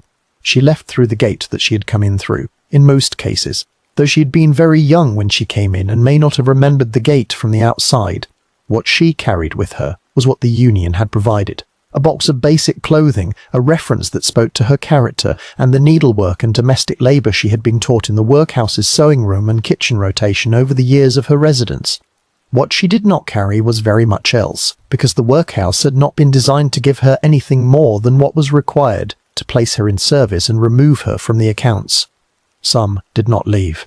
Some of those who had entered as children grew into adults still inside, because the apprenticeship could not be arranged, or the place in service was not found, or a health condition made placement impractical, or the parents were still in the house, and the child's departure raised questions of obligation and attachment that the system had no formal mechanism for resolving. These were the people who had grown up knowing the inside of one institution from the inside, who had learned to read at that bench and mend at that table and eat at that long row of places in that dining room, who knew the sound of the house's particular bell and the smell of the house's particular bell and the smell of the cookhouse fire in the morning, and the texture of the workhouse wool against their skin, through all the years of their growing. They knew the faces of the master and matron and chaplain and schoolmaster who had cycled through the house's offices over those years, each one replaced in time by another, who sat in the same chair and rang the same bell, the institution continuing steadily around the changes in the people who ran it. They knew the yard's light in different seasons, and the schoolroom smell in December, and the way the drafts moved through the dormitory corridor in February. They knew the house in the way that a place is known, when it is the only place that has ever been home. The admission register held them from the beginning. Their names were there in the column, in the ink of the day they arrived, the date set beside the entry in a hand that had not known that the date it was writing was the beginning of something that would last for years. The discharge column beside each name waited, as it waited beside every name in the register, for the date that would close the entry. For some of the children of the workhouse, that column was filled in quickly, weeks or months, and then the return to freedom, or the placement in service, or the removal with parents. For others, the column waited a long time, and while it waited, the pages of the register turned, and the dates moved forward through the decades of the century, and the bell rang in the morning before first light, and the children rose from the dormitory beds in the cold of the room and dressed in their workhouse wool and filed toward the schoolroom and the chalk and the small fire and the rote repetition of the catechism, which began, as it always began, with the question of what was required of them, and the answer, memorized in that particular flat unmeaning cadence, that they must follow duties of their distaste and do their duty faithfully. The sick ward sat apart from the rest of the house in the better designed buildings, at the end of a wing, or in a separate block reached by a covered walkway that collected the cold on both sides, and this separation was partly practical and partly wishful, the planners having understood that illness moved between bodies in ways that the workhouse population made especially difficult to contain, and having placed the infirmary accordingly at enough distance from the general wards to satisfy the principle, and not far enough to make any real difference. In the converted premises, the older houses pressed into workhouse service in the parishes that had not yet built new. The sick ward was often simply a room that had been designated for the purpose without any modification beyond the addition of beds and the appointment of a nurse, and it sat in the ordinary body of the house with a thin door between it and the corridor that connected it to everything else. The beds in the sick wards were the same iron-framed beds as those in the dormitories, or the same wooden-framed beds in the older premises, set closer together in a ward that was never quite large enough for the number of patients it was asked to hold. The straw mattresses were replaced at intervals determined by the master's judgment about when replacement was strictly necessary rather than merely overdue, and between replacements they flattened and took on the contours of whoever had lain in them longest, and the ticking that enclosed the straw grew discoloured with the long habitation of illness. A blanket over each bed. A second blanket added in the winter months where the guardians had sanctioned the additional cost. The windows were the same high-set windows as in the rest of the building, and what they admitted was light without air when they were shut, and air without comfort when they were opened. The trade between warmth and ventilation being one that the sick wards never resolved to the advantage of those lying in them. The smell of a workhouse sick ward was a particular smell, and those who encountered it for the first time, a visiting clergyman, a guardian doing his quarterly inspection, a reformer permitted entry under the Act's provisions for official scrutiny, noted it in terms that had a consistency across accounts. It was the smell of bodies in close proximity over long periods, of straw bedding that had absorbed the discharge of illness, of lime wash on walls that had been whitened regularly but could not fully contain what had happened in the room, of the poorly maintained drain in the corner that a nurse kept a cloth over, because the smell from the pipe was worse than the smell of the ward. Underneath all of it, in winter, there was the smell of an inadequately heated room closing around everything else, cold and damp, and the trapped exhalation of many people breathing in a space that the ventilation methods of the period handled imperfectly. The medical officer of the Union Workhouse was, by the terms of the Poor Law, a salaried officer appointed by the Board of Guardians and required to attend the house on a schedule that the board determined. In the early period of the new Poor Law, the schedules that boards across London set for their medical officers were arranged with one eye on what the rules required and the other on what the salary budgeted would attract, and the salaries budgeted were low enough that the men who accepted them were generally men with private practices in the area who took the workhouse appointment as a supplementary income. The appointment did not require their exclusive attention.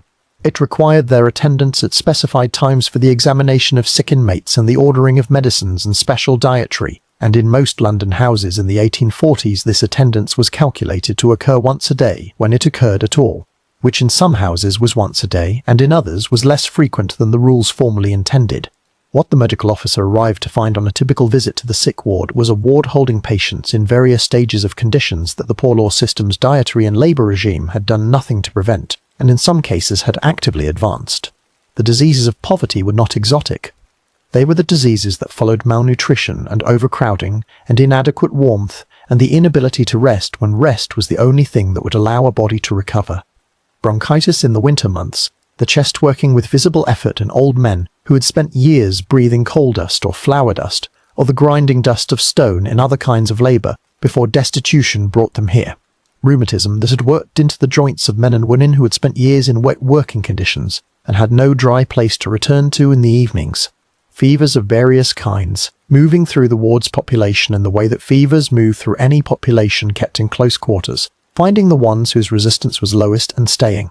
Diarrhea in its chronic and acute forms, which the conditions of the workhouse did nothing to arrest, because the conditions of the workhouse, the communal sleeping rooms, The shared utensils, the inadequate washing facilities, the water supply in some of the older buildings still drawing from sources that reformers had been describing as contaminated for a decade, were conditions in which it moved freely.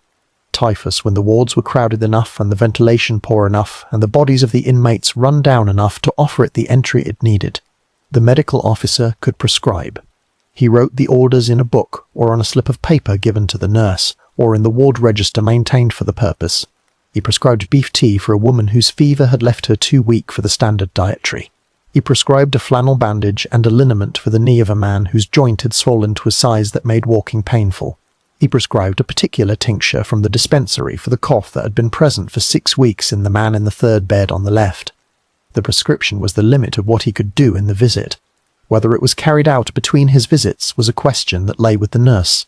The nurse in a London workhouse infirmary in the 1840s or 1850s was, in almost all cases, not a trained nurse. Trained nurses in the modern sense barely existed in England before the 1860s.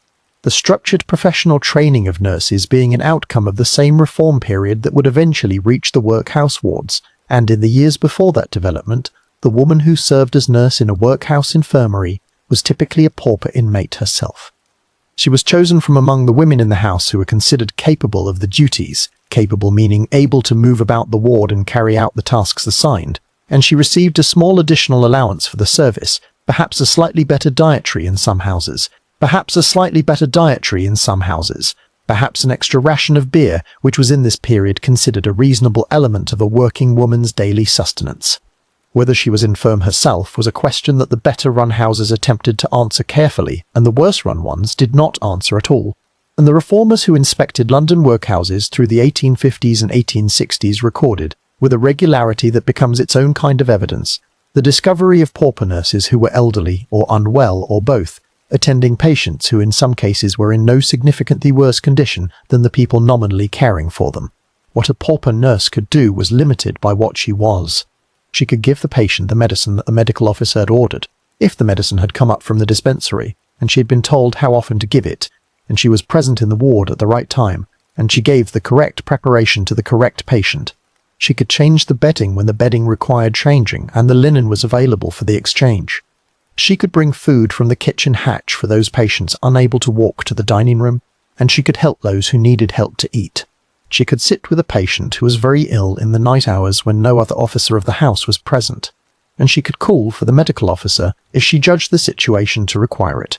And that judgment and that call were the extent of the medical intervention available to the patient in the hours between the medical intervention available to the patient in the hours between the medical officer's visits. In some houses, the beer allowance that was meant to compensate the pauper nurse for the additional demands of her role became itself a problem, because the allowance was drawn from the house's supply, and the woman who drew it sometimes drew more than was allowable, or shared the allowance with patients who had not been prescribed it, or consumed enough of it through the hours of the night that her attention to the ward in the darker part of her shift was not what the medical officer's orders required. The reformers' accounts of the 1860s are careful on this point, not treating it as an individual moral failure, but as the predictable outcome of placing unpaid and untrained women, some of them old, some ill, all of them operating under the same institutional pressures as every other inmate of the house, in a role that required sustained professional attention without providing any of the conditions that professional attention requires. The scrutiny that accumulated through the 1860s had specific origins. In December of 1864, a man named Timothy Daly died in the Holborn Workhouse on Gray's Inn Road after having been brought in from the street in a state of destitution and placed in the sick ward, where he died having received, a subsequent investigation found, a level of nursing attention that the coroner's jury and the public press found difficult to describe, without language that the guardians of the house considered unfair. His was not the first such case, and it was not presented as such by those who wrote about it. But it arrived at a moment when a number of different groups were already preparing to look more carefully at what London's workhouse infirmaries contained.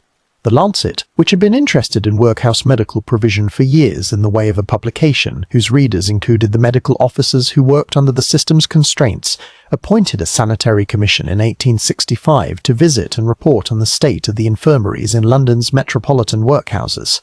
The commission's members, 3 physicians of standing, visiting the houses in turn and recording what they found, produced a series of reports through 1865 and 1866 that were specific enough to be difficult to dismiss and damaging enough that they were not ignored. The reports described wards that held more patients than their floor area could safely accommodate by any standard of ventilation then understood. They described medical officers attending hundreds of patients on visits that could not have given more than a few minutes to each. They described pauper nurses at the work of a night shift, while themselves in states of health that would have placed them in a better-run infirmary as patients rather than attendants. They described medicines correctly prescribed by the medical officer and incorrectly administered or not administered at all by the time of the next visit. They described surgical cases handled in conditions that a metropolitan hospital of the period would not have tolerated. They described the smell. The smell comes up in the Commission's reports with the consistency of a finding rather than an observation, and it carries in those reports the weight of a clinical fact rather than a complaint about atmosphere. The members of the Commission knew what particular combinations of inadequate drainage, overcrowding, poor ventilation, and improperly maintained bedding produced in the air of a room, and they recorded what they found in the language of men who had been trained to read those conditions as evidence of specific failures in the management of a sick ward, each one correctable in principle and uncorrected in practice by an institution whose guiding principle had never placed the health of its inmates above the inside, was worse than being outside, was being inside, was worse than being inside. What the reports also described with the same careful precision was the population of those wards. The sick in a workhouse infirmary were not a cross-section of those who fell ill in London. They were those who had no other recourse. A working man who fell ill, and whose wife could manage the household for the weeks it took him to recover, who had a parish doctor he could consult, and a bed of his own in which to lie in it. He was not in the workhouse sick ward. The sick in the workhouse were those who had none of those things. The very old, the chronically ill whose condition had long since made them unable to sustain employment, the recently destitute whose illness and whose poverty had arrived together, or in such rapid succession that neither could be addressed without the other, the men and women whose bodies had been used up by years of labour, in conditions that left no reserves when the labour stopped. They were, in the language of the Commission's reports, the most vulnerable portion of an already vulnerable population, and they were in a place that had been built not to meet vulnerability with care, but to meet it with a minimum sufficient to avoid the worst accusation. Florence Nightingale, whose work at Scutari during the Crimean War had made her the most visible advocate for the reorganisation of nursing in England, turned her attention to the workhouse question in the mid-1860s and exchanged correspondence with those pressing for reform, though her principal energies in this period were directed toward hospital nursing and the army medical services. The connection between her concerns and those of the workhouse reformers was not coincidental. Both arose from the same understanding that nursing was not a task that could be performed adequately by anyone placed near a sickbed without training, and that the consequences of this assumption fell most heavily on those least able to do anything about them. Louisa Twining, who had been visiting workhouse inmates as a charitable visitor since the 1850s, and had spent those years attempting to draw attention to the conditions she found, was writing and speaking through the same period with the particular authority of a woman who had been in the wards and could describe what they held without the mediation of a commission's formal report. She had seen the pauper nurses. She had sat with patients in the hours when no officer of the house was attending. She had spoken to old women lying in beds that had not been changed in periods. She hesitated to specify. She had pressed the guardians of particular houses for improvements that were not improvements she would have needed to press for if the people being neglected had been people whose names were known beyond the workhouse register. The Metropolitan Poor Act of 1867, which passed in the same year as Dr. Smith's dietary investigation was finally published, marked the point at which the accumulated pressure of the Commission, the reformers, and the cases that had found their way into the public press produced legislative response. The Act authorised the creation of the Metropolitan Asylums Board and began the process of separating the care of the sick poor from the general workhouse regime, establishing separate infirmaries under dedicated management that would, over the years that followed, slowly transform the provision of medical care in London's poorest institutions. The process was neither fast nor complete within the decade that followed. The wards of the existing workhouses did not empty on the day the Act received assent. The pauper nurses did not leave their posts at once. The medical officers, whose time was divided across too many patients and too many beds, did not find their caseloads lightened by the passage of a law whose implementation unfolded over years of administrative reorganization. But in the period before that change, and in many houses well into the period of the change's gradual arrival, the sick ward continued as it had been.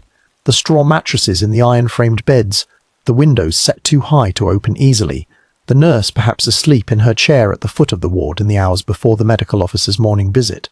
The patient in the third bed on the left, breathing with the particular labour of a chest that is filling with something that the flannel and the liniment had not touched.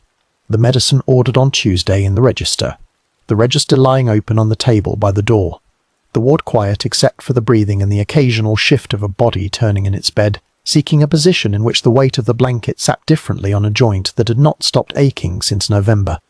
Outside the high windows, if you could have stood at the right height and looked in, London was going on in its ordinary way, the smoke from its 10,000 fires rising in the cold morning air, the carts already on the roads, the river moving under the dark bridges in the direction it had always moved, indifferent to the direction entirely. Inside, the ward held its night. Death in the workhouse arrived, most often in the manner of things that have been expected for a long time. It did not come as it came in a household where a person had been known and watched and prayed over through the full length of an illness. It came into a ward already holding many people in varying degrees of diminishment, in a bed that had held other diminishments before this one, tended by a nurse who had witnessed it before and would witness it again, attended by a medical officer who had signed his name to other such entries in the register, and would sign his name to more. The institution had developed, over the decades of its operation, a set of procedures for managing the fact, and those procedures were in most London workhouses familiar enough to require no particular deliberation. The procedures moved the event forward in its stages, from the moment the nurse or the officer made the discovery to the moment the entry was completed in the death book and the board was notified and the ground behind the Union Chapel received what remained. What the procedures could not do and were not designed to do was alter the character of the dying itself, which took place in the ordinary hours of the workhouse's daily life, in a bed between other beds, in a room where the other patients were present or absent, according to their own conditions, in a building that continued its bell and task routine around the event as it continued around every other event in the house's long record.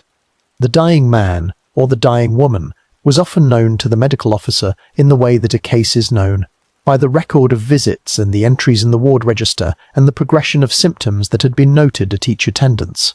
In many of the chronic cases, in the old men whose lungs had been failing since before their admission, in the women whose bodies had been worn to a condition below recovery long before they reached the gate, the medical officer had recognized weeks or months earlier that the arc of the illness was declining without prospect of reversal, and he had noted this in the ward register in the careful clinical language that his training gave him. Prognosis poor, condition continues to deteriorate. Little further can be done the maintenance of comfort. The comfort that the workhouse could maintain was limited by the same constraints that shaped every other element of its provision. A patient who had been prescribed beef tea and a flannel arrangement for the chest received these things according to how reliably the nurse carried out what was ordered and how consistently the kitchen produced what was required. And in the wards of many London houses through the mid-Victorian period, that reliability was not of a kind to inspire confidence. There were deaths that came quickly, in the sense that a person had been admitted from the street or transferred from the receiving ward to the sick ward within days of their arrival and had died before the medical officer had accumulated much in the way of a case history. These deaths were the ones most likely to attract the attention of the coroner, because their speed and the thinness of the institutional record around them left open questions that the master's death register did not by itself close. A man found barely alive on a pavement in Bermondsey and brought to the nearest workhouse, admitted to the sick ward on a Tuesday evening, dead by Thursday morning.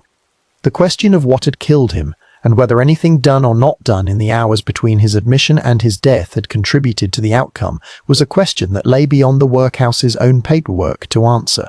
The coroner's jurisdiction over deaths where the cause was uncertain, or the circumstances unusual, was exercised in the workhouse as it was exercised in the city beyond the gate, and the inquests that resulted were conducted in the same way as any other coroner's proceeding. A jury of local men assembled, a series of witnesses examined, a verdict returned in the language the law provided. The witnesses at a workhouse inquest were the officers of the house. The master gave evidence of the admission and the formal record around it. The medical officer described his examinations and his findings and the treatments he had ordered. The nurse, if she was in a condition to be examined clearly, gave an account of what she had observed in the hours of her attendance. The jury heard these accounts in the workroom or the boardroom of the house, or in a public house in the nearby street if the coroner's jurisdiction extended to a more convenient venue, and they deliberated in the way of men who had not been inside the ward and were constructing their understanding of it from the evidence given by those who had been.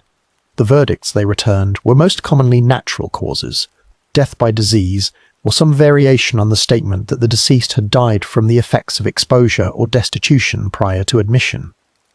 A verdict that placed the causative fact outside the gate and left the institution's management of the case unremarked.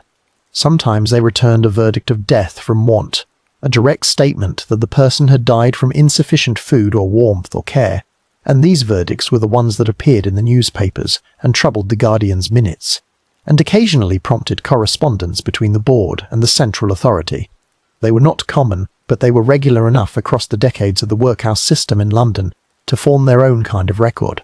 The master's death register was a bound ledger of the same type as the admission register, its columns pre-printed or ruled to receive the information required by the 1836 Registration of Births, Deaths and Marriages Act, which had made civil registration compulsory across England and Wales, and had assigned to the registration compulsory across England and Wales, and had assigned to the registrar of each district the responsibility for recording deaths within it. The workhouse deaths fell within the district registrar's area, and were to be reported to him by the master, who made the formal notification within the prescribed period. The death register entry recorded the name, the age, the cause of death as certified by the medical officer, and the date. The name in that entry was the name from the admission register, the name that had been given at the gate, though in some cases even that name had been uncertain. A man who could not give a clear account of himself when admitted, or a woman whose admission record contained only the name she had offered in a state of considerable distress, might enter the death register under a name that was imprecise in the way that the circumstances of its first recording had been imprecise. The body remained in the sick ward through the interval between death and removal, covered with a sheet, while the other patients in the ward continued their own occupancy of it, breathing and turning in their beds, some of them perhaps having been present for the moment itself, and most of them perhaps having been present for the gradual process that preceded it, familiar with it in the way that people are familiar with things they have lived close to, and could not avoid. The separation of the dead from the living, in a ward that had no separate antechamber, and where the beds were set as close as the floor allowed, was accomplished by the sheet, and by the particular stillness of the covered form, which the other patients in the ward attended to, with the selective inattention of those who have learned that attending to certain things does not alter them. The nurse changed the bedding of the adjacent beds when she had the linen for it, which was not always immediately, and she carried out the other tasks of the ward with the sheet-covered bed in its place at the side of her vision, until the order came for the body to be moved. The dead house, the small building or room set aside within the workhouse grounds for the receiving of the dead before burial, was reached by a passage or a covered way that lay outside the main circulation of the building, accessible from the rear of the infirmary wing or through a door in the outer wall of the yard that did not connect to any room the living regularly used. It had been built or designated for this purpose because the workhouse's daily deaths made the provision of a dedicated space a practical necessity. A house holding several hundred inmates, many of them old or ill, or both, in conditions that the medical evidence of the period consistently identified as conducive to the progression of exactly the diseases most likely to kill people, required somewhere for the bodies to go between death and burial that was not in the ward, not in the yard, and not in any of the rooms that the daily life of the institution occupied. The dead house was that place. It was plain and small and cold, which the cold served, and it smelled of what it held, which was managed by lime and by the speed with which the burial was arranged. The removal from ward to dead house was a task performed by male inmates detailed for the purpose. Generally, the able-bodied men who had been assigned to heavier work around the building under the direction of the master or a senior officer. It was not a ceremony. It was a carrying. The covered form was lifted from the ward bed onto a board or stretcher of plain wood and carried through the passage, out of the warmth of the ward, such warmth as the ward held, into the cold of the covered way, and through the dead-house door, and laid on the stone shelf or the wooden table within. The passage of the board through the ward was noted by those in the adjacent beds with the same selective inattention, or with something more direct that the ward record did not register. There is no column in the ward register for the observations of the living as the dead were carried past them. The register recorded the dead, and the living continued to occupy the space the record had moved them from. The beds around the space still holding their own occupants, the straw mattress vacated and stripped and either replaced or turned and covered according to the house's practice, ready for the next admission. The Board of Guardians received formal notification of deaths within the workhouse at its regular meetings, which in most London unions were held weekly or fortnightly, the master presenting his report of the house's state to the assembled guardians, including the number of admissions, the number of discharges, and the number of deaths in the period since the previous meeting. The guardians listened, and the deaths were noted in the minutes, and the meeting moved on to other items on the agenda: the contractor's account for oatmeal, the question of repairs to the laundry roof, a letter from the Poor Law Board about classification of lunatic paupers, the medical officer's request for additional medicine supplies. The dead were one item among several, recorded in the minute book in the clerk's neat hand alongside the practical concerns of running an institution under budget and in compliance with the central authority's requirements. If a death had already attracted or appeared likely to attract a coroner's attention, the guardians would have been informed separately and might discuss the matter in terms of the house's legal exposure and the formulation of the evidence the master and medical officer would give. Otherwise, the deaths in the period under review were a number in a column, and the column moved on. The coroner's inquest, when it came, brought the outside world briefly inside the workhouse in a way that the institution's daily life ordinarily prevented. The public press was entitled to attend, and did attend, with varying regularity across the decades of the system, the level of coverage depending on whether the case had attracted prior attention, whether the victim had any family seeking answers, and whether the verdict appeared likely to reflect on the management of the house in a way the readership of the newspaper would find interesting. A verdict of natural causes in an elderly man with a history of lung disease returned quickly by a jury that asked few questions attracted no coverage at all. A verdict of insufficient care in a man of working age, admitted without obvious fatal illness and dead within a week, attracted the kind of coverage that caused guardians to write careful letters to the Poor Law Board and the Poor Law Board to write careful letters to the Poor Law Board and write careful letters back, and both sets of letters to be filed and eventually archived and eventually lost or preserved by the accidents of institutional history. The family of the dead, where family existed and could be reached, were notified in the way the regulations required, by communications sent to whatever address the admission record contained, or to the parish overseer of the relevant district if no address was known, or in some cases not effectively at all, because the address in the admission register was an address that no longer applied, or the person named as next of kin had themselves since moved into the workhouse or beyond tracing. A man who had entered the gate alone, separated at admission from a wife who had been sent to the female ward, was in theory reachable through the house's internal communications. A message carried by an officer to the female ward, a brief interview arranged, the news delivered in one of the speaking rooms or in the presence of the matron. Whether these communications were handled with any deliberateness that exceeded the mechanical was a question that varied by house and officer, and the degree of humanity that any individual charged with the task brought to its performance. The widow who was told that her husband had died in the sick ward on Thursday and that the burial was arranged for Saturday morning might have been able to see him in the dead house in the interval, if she asked, and if the master considered the request appropriate, and some women did ask, and some masters did consider it appropriate, and some women did ask, and some masters did consider it appropriate, and some did not. The burial was arranged quickly, because the dead house was a practical space rather than a place of any extended custody, and the ground behind the Union Chapel was the ground designated for pauper interment, and was managed accordingly, with spaces laid out and graves dug and filled in, is a sequence that the burial officer or the sexton of the attached ground maintained as a matter of routine. The simple wooden coffin was provided by the Union at the minimum standard that the regulations required, a plain deal box, unlined, with no hardware beyond what was necessary to hold it closed. The name was sometimes written on the lid, and sometimes not, depending on the house and the decade and the practice that the burial officer had established.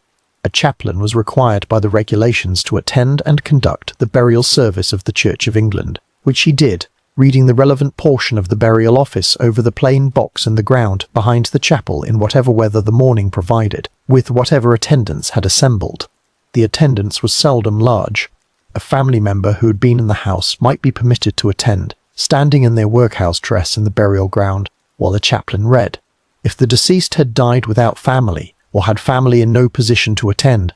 The chaplain read over the box in the presence of the gravedigger and perhaps the officer who had accompanied the body, and the words of the service were spoken into the air above the ground, and the box was lowered, and the Persian included, and the chaplain returned through the cold to the chapel, and the burial officer entered the interment in his record, and the gravedigger filled the grave.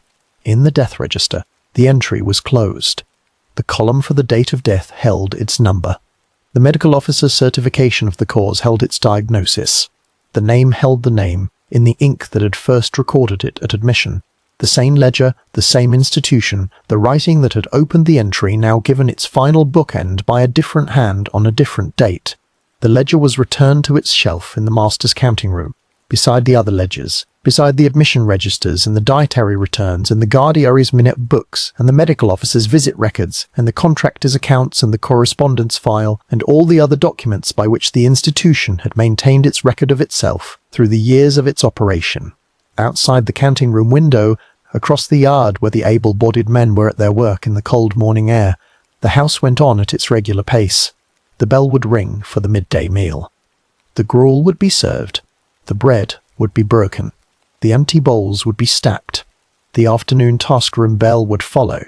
The day would move through its prescribed divisions toward evening, and the dormitory bell would ring before dark, and the house would close its shutters on whatever the city beyond the walls was doing, and in the sick ward the nurse would make her evening check of the beds, and the patients would lie as they had lain, breathing or not breathing with the varying effort that their conditions required. And the entry for the next death was already waiting in the open register, the column for the name still blank, the date not yet filled, the ink in the pen dry enough to require a fresh dip before the writing could begin.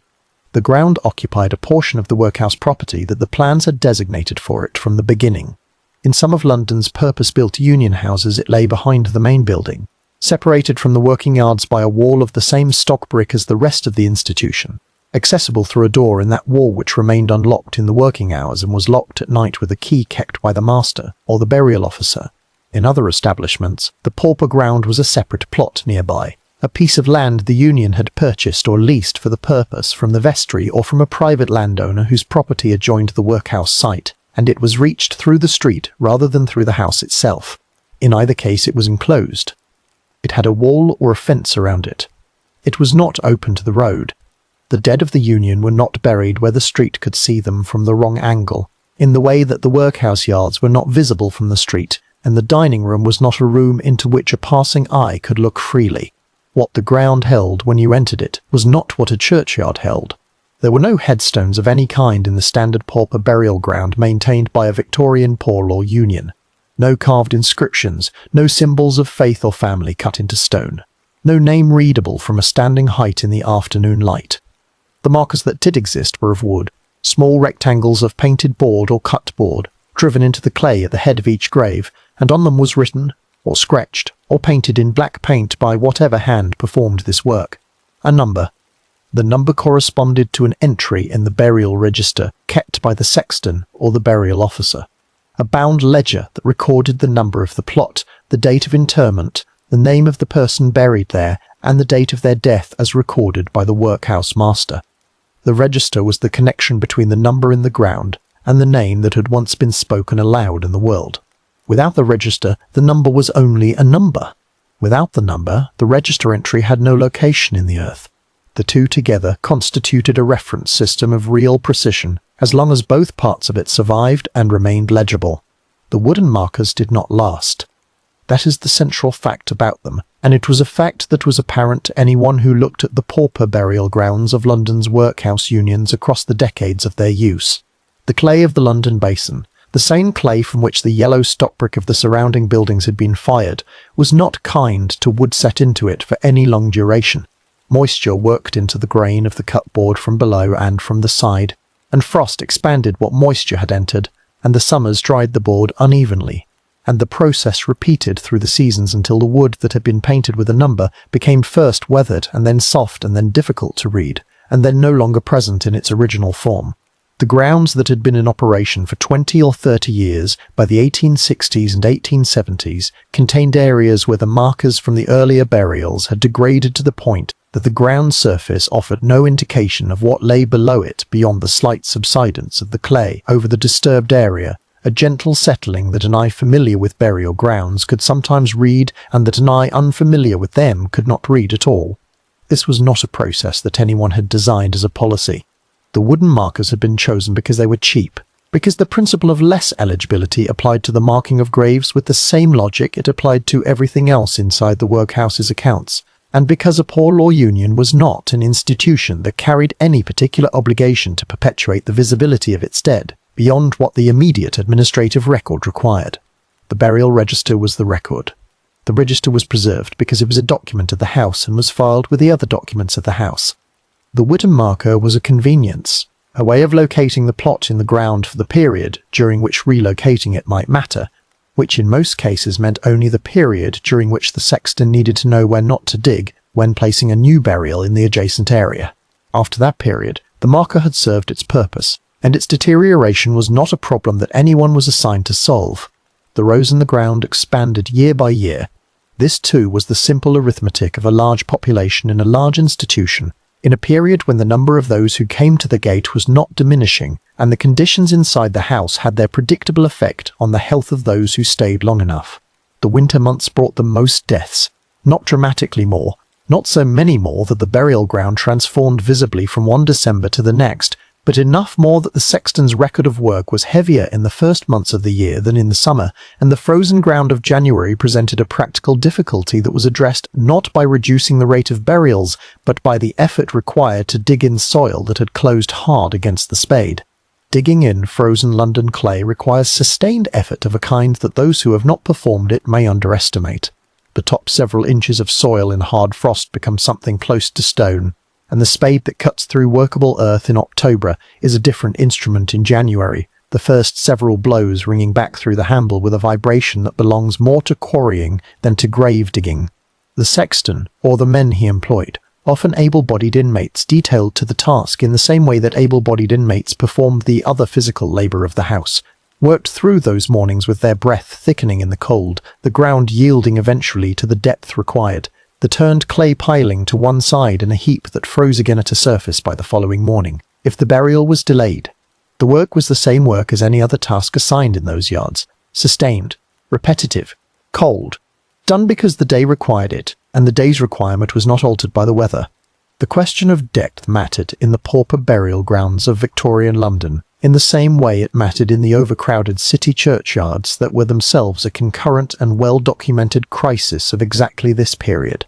London in the 1840s and 1850s was burying far more people than its existing burial grounds could sanely accommodate. The old churchyards that had received the parish dead for centuries were, in the denser parts of the city, full in the literal sense. The ground had been turned and reused and turned again until the layers of burial in some yards reached very close to the surface, and the men who dug the graves knew this, because their spades encountered what had been placed there before. The parliamentary evidence that preceded the Metropolitan Interments Act of 1850 was specific about what this meant in practice, and what it meant for the air above those grounds, and for the water that moved through the earth below them, and those specifics are among the less comfortable portions of the history of Victorian London's relationship with its dead. The workhouse burial grounds were not the primary focus of that legislation, which directed its attention more at the commercial burial yards and the overcrowded city churchyards, but the pauper grounds were part of the same landscape, and the pressure on them was shaped by the same landscape, and the pressure on them was shaped by the same arithmetic. By the time the new municipal cemeteries that the burial reform legislation encouraged had been established at the outer edge of the built city, and by the time the poor law unions had made arrangements, some willingly, some under pressure from the central authorities' inspectors, to use sections of those cemeteries for pauper interment, the grounds attached to individual workhouses had already accumulated years of burials in their rows. The newer cemeteries had the advantage of space. The pauper sections allocated within them were larger, laid out on the assumption that they would need to receive large numbers over long years, and the management of those sections was more systematic in the later Victorian period than the earlier workhouse grounds had been. The markers were still often wood. The graves in the common sections were still often mass graves, a single large pit receiving multiple coffins in sequence rather than individual plots, the plain deal boxes going in stacked one above another in the rows that the sexton's plan allocated, the register noting which layer and which position in the row held which name. so that in theory the number in the pit could always be resolved back to a person. The theory held as long as the register held. For many of those who were brought to the ground, there was no family present. The chapter of the dying has already described how a family member resident in the house might be permitted to attend, standing in their workhouse dress in the burial ground, while the chaplain read the prescribed portion of the burial office over the plain box. But the death of a person who had entered the house alone, or whose family was elsewhere and could not be reached, or whose family had themselves died in the same house in the same or an earlier season, was a death that arrived at the ground attended only by the chaplain and the sexton and the men who had carried the coffin out through the passage from the dead house. The chaplain read the words. The words were the same words that were read over every burial conducted under the rites of the Church of England. The same cadences that were spoken in the churchyards of London's wealthier parishes over coffins of polished elm with brass handles and long processions of mourners, in hired black, over the plain deal box in the Union ground. The same cadences. The same assurance of resurrection, the same commending of the soul to God, the same handful of earth or clay if the form required it, falling onto the wood below. What was not the same was the rest of it, not the stone that would hold the name afterward, not the gathering of people who had known the person in the ordinary accumulation of a life, not the particular grief of those present, which in a churchyard burial of the period was the central human fact of the occasion and the thing that the ritual was designed to contain and express, and in some measure resolve. There was no gathering of that kind at most workhouse burials. There was a chaplain who had conducted many such burials and would conduct many more, and a sexton whose work it was to manage the ground and the plain box going into the clay of London in the numbering of the row. The fear of this was something the Victorians around the workhouse understood very well, and it shaped behaviour in ways that the designers of the system may not have fully calculated. The dread of a pauper burial. Not the death itself, but the burial's nakedness, its absence of ceremony, the numbered marker in the ground where a headstone should stand, was widespread enough among the labouring poor of London to sustain an entire parallel economy of provision against it. Burial clubs and friendly societies drew their working-class membership in large part on the strength of one specific assurance, that when you died, your death would be marked, that there would be a procession, or at least a gathering, that the coffin would be something other than plain deal, that your name would be on a stone, or at minimum on something that would outlast a painted board in London clay. People paid their pennies into these clubs through decades of working life, against precisely the outcome that the Union burial ground represented. The workhouse was the last resort. The unmarked grave was the final form of the same diminishment, and the two were understood together as a single fate to be kept at bay by whatever effort the week's earnings permitted. That effort was not always sufficient. The people in the Union burial grounds were those for whom it had not been sufficient, or for whom it had never been available, or who had paid into a burial club and then found in the terms of their particular poverty that the contributions had lapsed in the worst weeks, and the benefit was forfeit. They had come to the gate, and they had stayed, and they had died inside, and they had come to the ground by the sequence described in earlier chapters, through the ward and the dead house and the covered passage and the plain box, and the clay had received them in its patient way, and the rows had advanced by one more. The sexton entered the burial in the register and returned the ledger to its shelf. If he marked the grave with a numbered board, he did so with the materials the Union provided for the purpose, which were the same materials regardless of who the person had been. The same cut board, the same painted number, the same driven stake. If the board was still legible from the previous burial in the adjacent plot, he would have noted its condition. If it was no longer legible, he would have noted the plot number in his own record and placed the new marker beside it. The register was the permanent part of the system. The marker in the ground was the temporary one, and its temporariness was built into the cost at which it had been provided. The ground looked the same across the seasons. In summer, the grass that grew between the rows was longer, if no one had scythed it. The slight humps over the older burials flattened now by years and by the roots working through the disturbed clay. The earliest rows at the back of the ground, the most settled, the most recent at the front, the most recent Laterne. In winter the ground was harder and the grass was shorter, and the light came at a lower angle that caught the weathered faces of the wooden markers still standing, throwing shadows from the grain of the wood that the painter's brush had originally smoothed over, but that the seasons had worked open again. In frost, the whole of the ground was still in a way that the workhouse yards were never still in working hours. The particular stillness of ground that has been closed and is not being opened and will not be opened until the next burial is needed. The wall enclosed it. The same brick. The same height as the walls of the yards, which were the height required to prevent a man from seeing over them when standing at their base, which was not a great height, but was sufficient. Above the wall, the roofline of the workhouse proper. Above the roofline, the sky. The same sky that was visible from the dormitory windows and from the task yard and from the children's yard. The same sky from every enclosed space in the house. The only thing that could be seen from inside the walls that was not itself a wall or a roof or a regulated portion of the institution's maintained interior.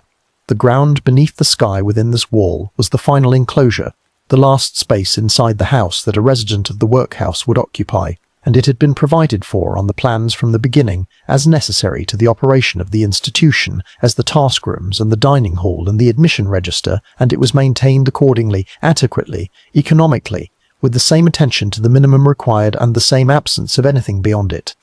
The register of a workhouse burial ground, like any institutional record, survived according to the accidents of institutional history. The master who preserved the older ledgers carefully on the shelf alongside the newer ones, versus the clearance that happened when a building changed function and its older papers were found by the new occupants to carry no current administrative value. Some burial registers survive in the collections of what are now the London Metropolitan Archives and the various London Borough Archives. Some are complete within their periods. Some are partial. Some cover years that other records from the same house do not. Some end mid-column with no explanation of what became of the volume that should have followed. What those fragments hold where they survive is not nothing. A name entered in a burial register in 1851 or 1863 is still a name now, still capable of being read by someone who comes to the archive looking for it. Still carrying in its letters the trace of a person who died in the workhouse at that date, in that place. A fact confirmable by that entry, and in most cases by no other document that still exists. The entry in the column of the register is the last document the person generated. There is no subsequent record. The name does not appear again in the archive after the date of burial, because after that date the institution had no further occasion to write it down. The ground itself, in most cases, does not survive in a form that the burial register can be laid against. The workhouse sites of Victorian London have not remained workhouse sites. The buildings that rose in stock brick through the 1840s and 1850s were adapted and repurposed through the 20th century as the poor law system was first reformed and then abolished, the last functions of those institutions passing eventually to the National Health Service and to the local authority services that replaced them. Some buildings were demolished. Some were converted to housing, or to hospital use, or to purposes that bear no visible relation to what they originally housed. The burial grounds attached to them were often built over in the process. The clay with its contents sealed under foundation, concrete, or beneath the surface of a service road, or a patch of maintained grass that the planners of the conversion project designated as open land, because the site required some open land, not because anyone was marking a burial ground. Where the ground is still ground, where the area has not been built over, where it remains as open land attached to a building repurposed for other use, it does not announce itself. There is no gate with an inscription, no path between the graves, because the graves are below the surface and the surface was long since smoothed above them. The slight subsidence of the older rows has been levelled by time and rain. The wooden markers fell and were not replaced. What is visible, where it is visible at all, is a rectangle of kept or unkept grass, with nothing that communicates to a passing eye what the earth below it holds. The wall beside the street, if the wall is still there, looks like any other old brick wall beside any other quiet stretch of a London street. The brick darkened with the decades of the city's weather, the coping stone along the top grown a little uneven, mortar softening at the joints in places, nothing written on the face of it. The rows are still in there, below the grass or below whatever surface now lies above them. The clay holds what clay holds, which is a very great deal, and for a very long time. The numbered wooden markers are gone, or nearly gone, leached back into the ground that received the stakes that held them, the paint and the number and the board and the stake, all returned to the same material the grave was cut from. The register entry is the only thing that remains in the world above the surface and connects to what lies below it. And the register entry is in an archive, and the archive has its opening hours and its request forms and its quiet reading room, and the name in the column waits there the way names wait in archives, in the particular patience of things that have been written down and filed and preserved through the accidents of institutional survival, patient with the long time and the silence and the distance between the writing and the reading. The sexton locked the ground when he left for the evening.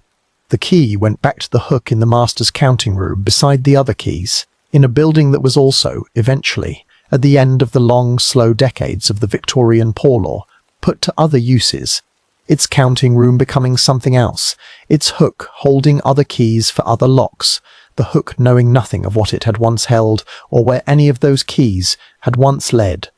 The ledgers did not know what they were keeping. That is the essential fact about them, the thing that shapes everything a person encounters when they sit down in an archive reading room and open one of these volumes to its first page.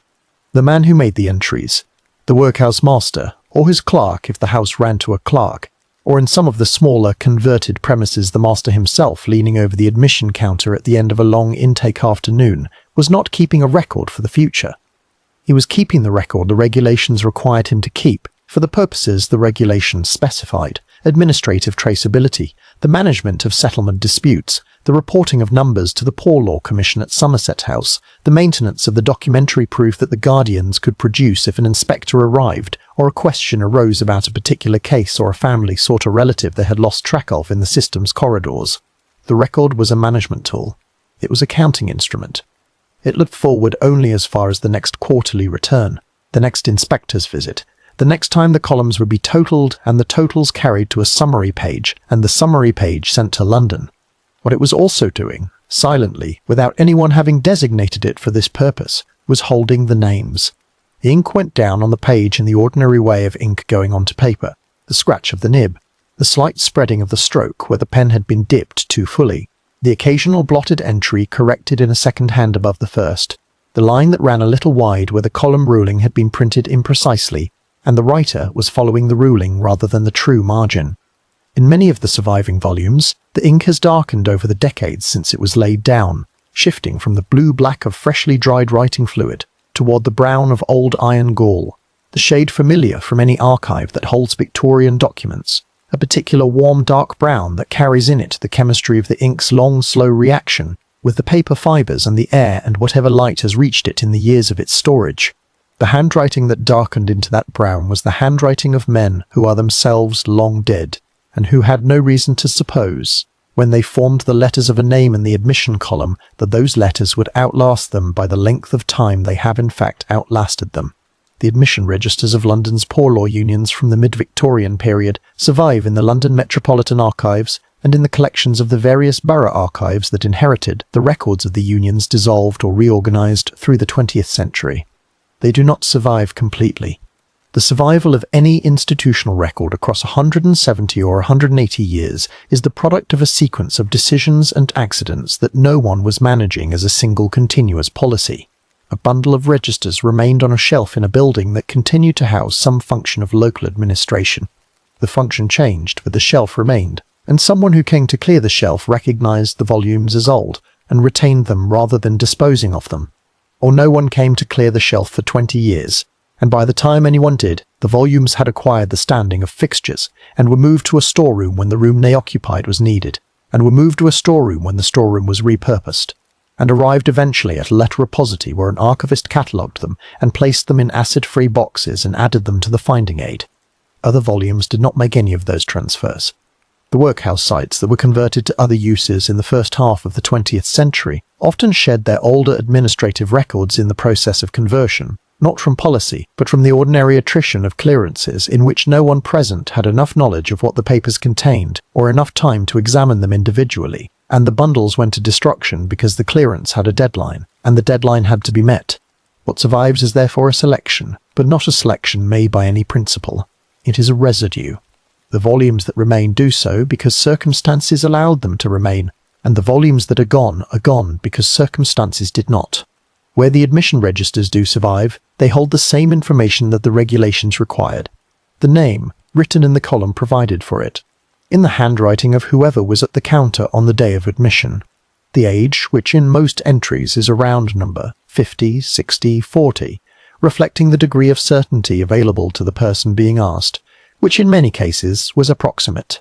The occupation, recorded in the abbreviated vocabulary the masters developed for their regular categories: labourer, washerwoman, servant, no trade, charwoman, tailor out of employ. The parish of settlement, which is often a London parish but is sometimes a place more distant, a village in Essex, a town in Yorkshire, a parish in Ireland, specified precisely enough to suggest that the person being admitted knew exactly where they were from, even if where they were from had been left behind years earlier. The cause of application in the phrases that the column heading invited and the master supplied from his regular stock: unable to find work, husband in prison, widow with children, illness, general destitution.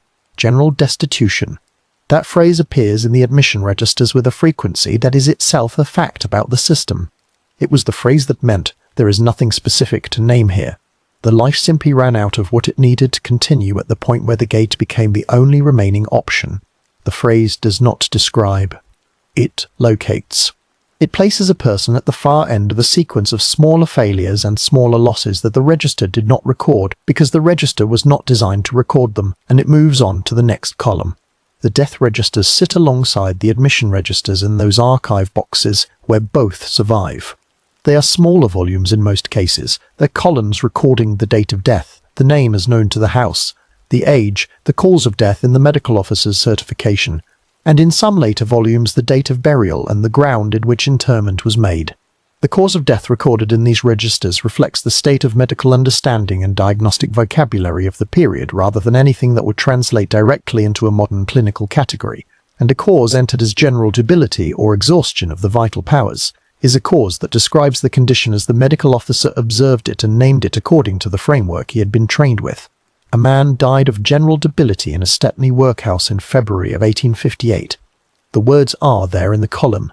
Whether those words accurately describe what happened in the sick ward in the days before the entry is a question that the register cannot answer, because the register records only the official terminus of the sequence, not the sequence itself. The minute books of the Boards of Guardians are among the most extensive surviving records of the workhouse system, because they were the formal record of the institution's governing body and were maintained with particular care relative to other documents. The Guardians' own accountability requiring that their decisions be set down legibly and preserved.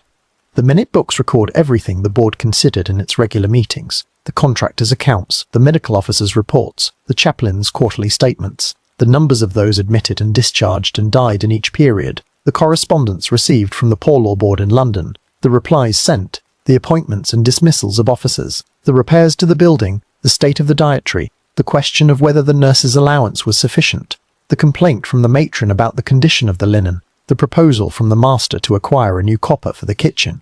All of it is there, in the minute books, in the clerk's careful hand, line after line, meeting after meeting, year after year. What the minute books almost never contain is the texture of the people those meetings were about. A discussion of the dietary appears in the minutes, as a discussion of quantities and costs, and the contractor's tender and the Poor Law Board's guidance. The people who ate what the discussion determined do not appear in the record of the discussion except as a number: the number of able-bodied men, the number of children, the number of aged and infirm, the denominator of aged and infirm, the denominator against which the quantities were calculated. They are present in the arithmetic and absent from everything else.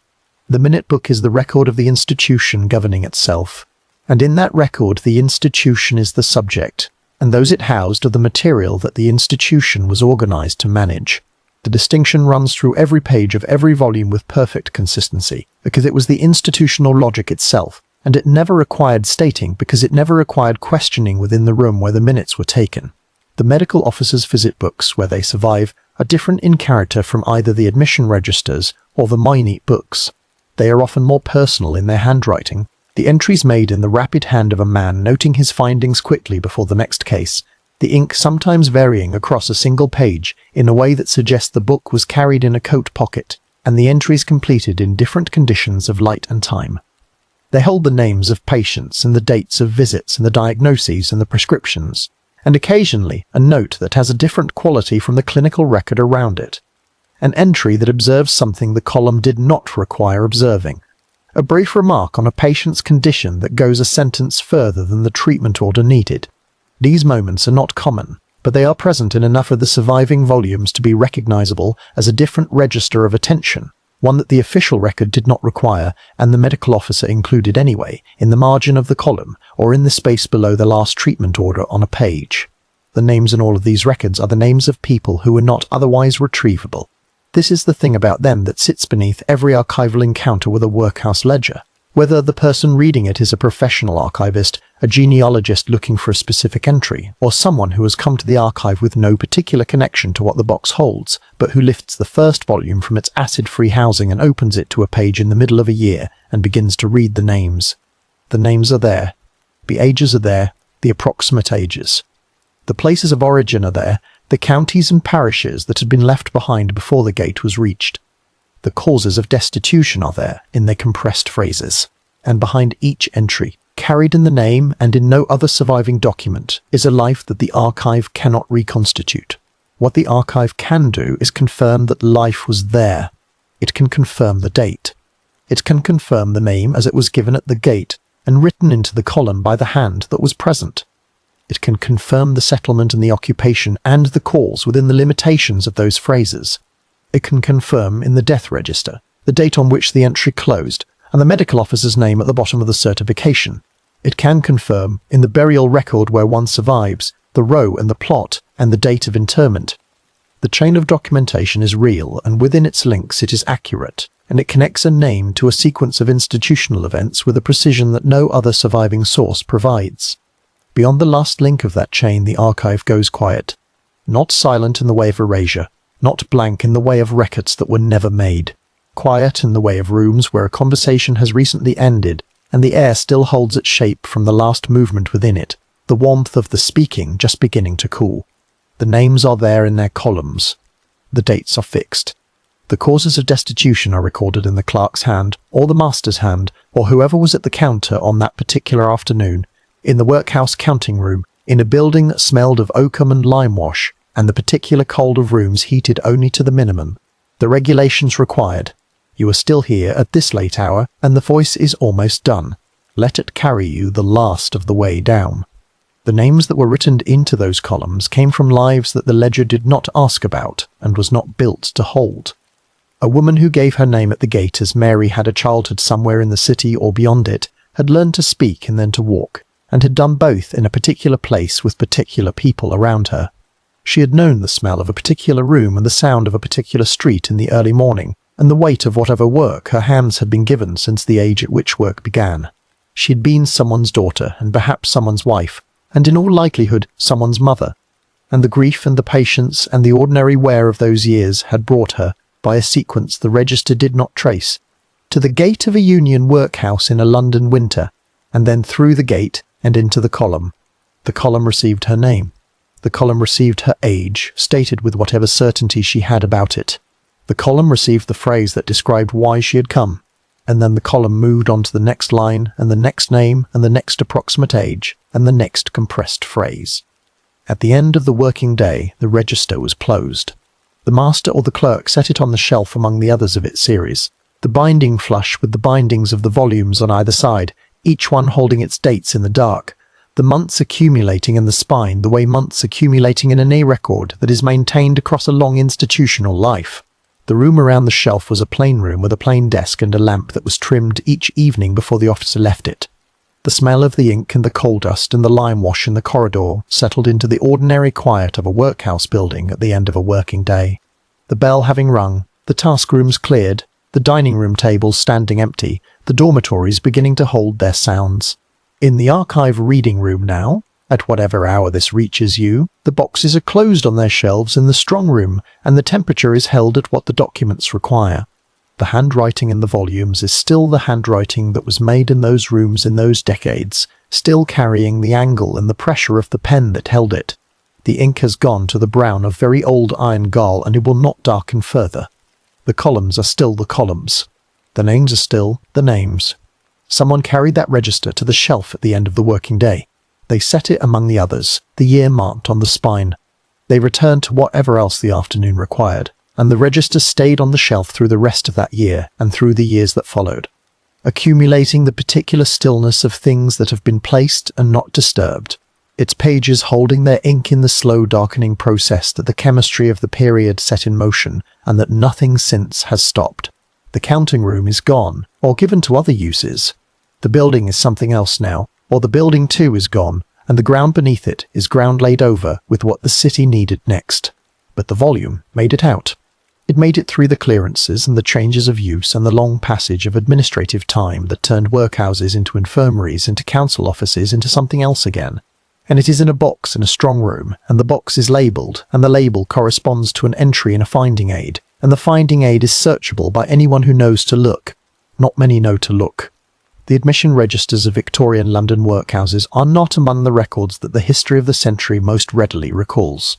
They are not the kind of document that is quoted in general accounts or extracted for its most striking passages. They are long and repetitive, and written in the vocabulary of administration. And what they require from anyone who wishes to understand what they contain is the same quality of sustained attention that the daily operation of the institutions they record required from those who maintained them, patience, and the willingness to move through entry after entry after entry without expecting any single line to be more remarkable than the line before it or the line after. The unremarkable line is the point. The unremarkable line is the man of 60 who arrived in January of 1852 and is listed as a labourer from St. Bart, George in the East with no ability to work and no family in a condition to maintain him. The unremarkable line is the woman of 35 admitted in October of 1863 with 4 children, her settlement listed as a parish in County Cork, her cause of application, the illness of her husband who is admitted separately on the same page. The unremarkable line is the child of 8, whose age is given as approximately and whose trade is none, and whose cause is simply orphan. These lines are the record. They are all the record there is. They are what the ledger kept of the lives that passed through the gate, and what passed through the gate, winter after winter, through the long middle decades of the century, was not the remarkable, but the ordinary weight of ordinary poverty in a city that was building itself into the largest and wealthiest city in the world, on a foundation that included, as any such foundation must, the labour of people who received very little of what their labour built. The register sits in its acid-free box on its shelf in the strong room. The temperature is maintained. The humidity is managed. The pale yellow stock brick of the original building may still stand somewhere in a London street, repurposed, its windows altered, nothing on its face to say what it was. Or it may be gone entirely, its site absorbed into something else, the ground above its old foundations, showing no sign that a wall ever stood there in that particular arrangement. In either case, the register is elsewhere now, safer than the building, outlasting it or outlasted by it, in the long, slow work of time that does not distinguish between the institution and those it housed, except by the accidents of what survives and what does not. The last entry on the last page of the last volume in the series was written by a hand that set the pen down when it was done. The ink dried in the ordinary way. The page was turned or not turned. The volume was closed. Outside the window of the counting room, the November afternoon was going out of the light in the way that November afternoons in London go out of the light, not dramatically, not all at once, but in the steady thickening of the air above the rooftops that turns the smoke from pale grey to dark and turns the pale brick of the surrounding streets to something closer to the colour of old iron gall. The whole city assuming, in those last minutes before the lamps were lit, the shade that old documents take on in the long patience of their keeping. The lamp in the counting room was trimmed. The register was on the shelf. The light lowered in the room and the shelf held the volumes in the dark, and outside the gate the city went on in the ordinary way of cities that do not stop, and the columns held the names in the way that columns hold what is written into them, which is without judgment and without grief and without the knowledge that what they are holding is all that remains of the people they describe. The names are still there,